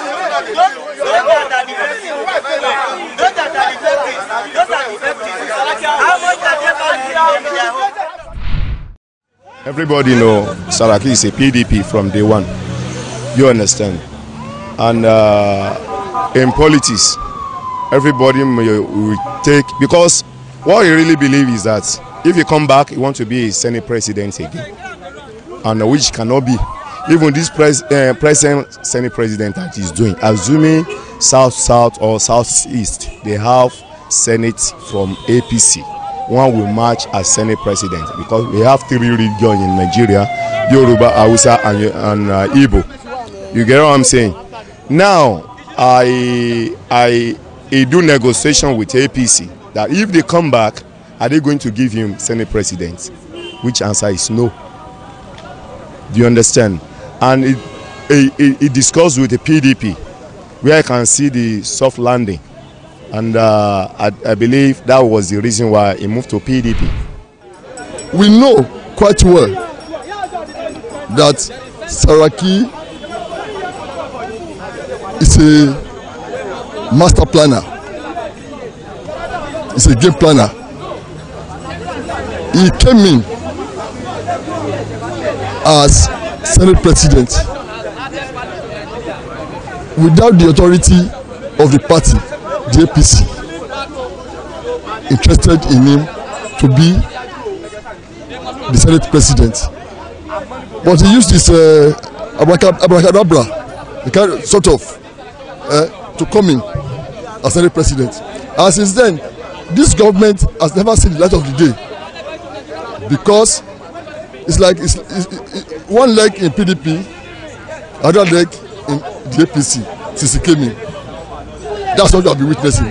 That is why this government is not moving forward. Let's tell ourselves the truth and the blatant truth. The government is not moving forward because an opposition is in the party, is within the system, within the party. Anything the executive wants to do, the Senate will not want to approve it. So it's causing some delay. There are a lot of problems. You know, Nigeria politics, little by little, will get it right. To me, Nigeria, we are just celebrating the capitalists, the achievers. You understand me? We are not celebrating the ideology. Any person that come to this country telling Nigeria where to go, the way forward, become the enemy of Nigeria. You understand me? When they are forming APC, we are all clapping that, oh, we are expecting a better change. We know where we are, and then today everybody can set the level that. When Senate President emerged as a Senate President, since then the journey have not been sweet for him. He said it when the Supreme Court declared him acquitted, that since started this administration with APC, things have they don't allow you to work. And 75% all the APC members know that the way this man is doing is not a real card member of APC. But now I remember, but I cannot remember that proverb very well. When I read on Awo, said that the difference between water and oil, when the time comes, the water will go is right, while the oil will go the left. So that is time for him to leave, because go back to Kwara State too. The environment is not conducive for him. Even federal too, the environment is not conducive for him. Let him go back to the Poverty Development Party, because almost about 16 years they don't do us well in this country. So even youth, there's some youth now, they be mobilizing, they be shouting PDP. I just be looking at them, be laughing, because you worship weight. You forget our future. If you want to see a sample now, let somebody just bring 2,000 or 1,000 here now. If everybody say change. If you get the person give another PDP come, other party come, they say the same thing. Where are we going? The Senate President camping from the president, from his former party to the present party, which is PDP. What I have to say about that issue is that, so many people, they are looking at his faults. Some are blowing their grammar, bringing out their philosophies, one philosophy or the other, and they are blaming him. The question we Nigeria have to ask ourselves about this issue is that when you see somebody running away from one place to another, you should ask yourself, why is this person running away? Either the place he's staying is no longer favoring him, or the place he's staying is being well corrupt, that he cannot endure in that place, and that is why he has run from that place to another place. Now, the Senate President has run away from APC. Then the issue now is, what is APC doing? What is APC contributing? Which help is APC giving to we Nigerians at the moment? That is the question we need to ask ourselves. The defection of Senate President is expected, you understand, because a situation whereby some people are using some certain ideology of a best in paddling and sorts of the things, you understand. If they don't feel the same where they are, if the house did not contain them, they will leave it. It's like you leave Ghana to Nigeria and you discover that the problem you are facing in Nigeria is more than what is happening in Ghana. You will go back to where you were coming from, you understand. These people we are talking about, they are PDP in APC. They call them G7 those days, and they match with APC to come to the government. Some of them are even thinking within themselves they are very powerful. I want to tell you today is false.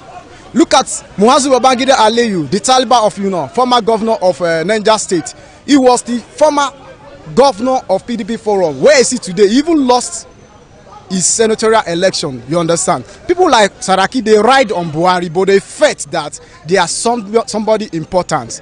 Let me tell you something. At the earlier of this government, you discovered that Bukola Saraki betrayed his party. By what? By conniving with opposition to come in government, making what has never happened in the history of Nigeria, the opposition becoming the Senate President. That is a fatal position. You trade it for your service and greatness interest. Since how many years now? I don't know. Where? Today I've been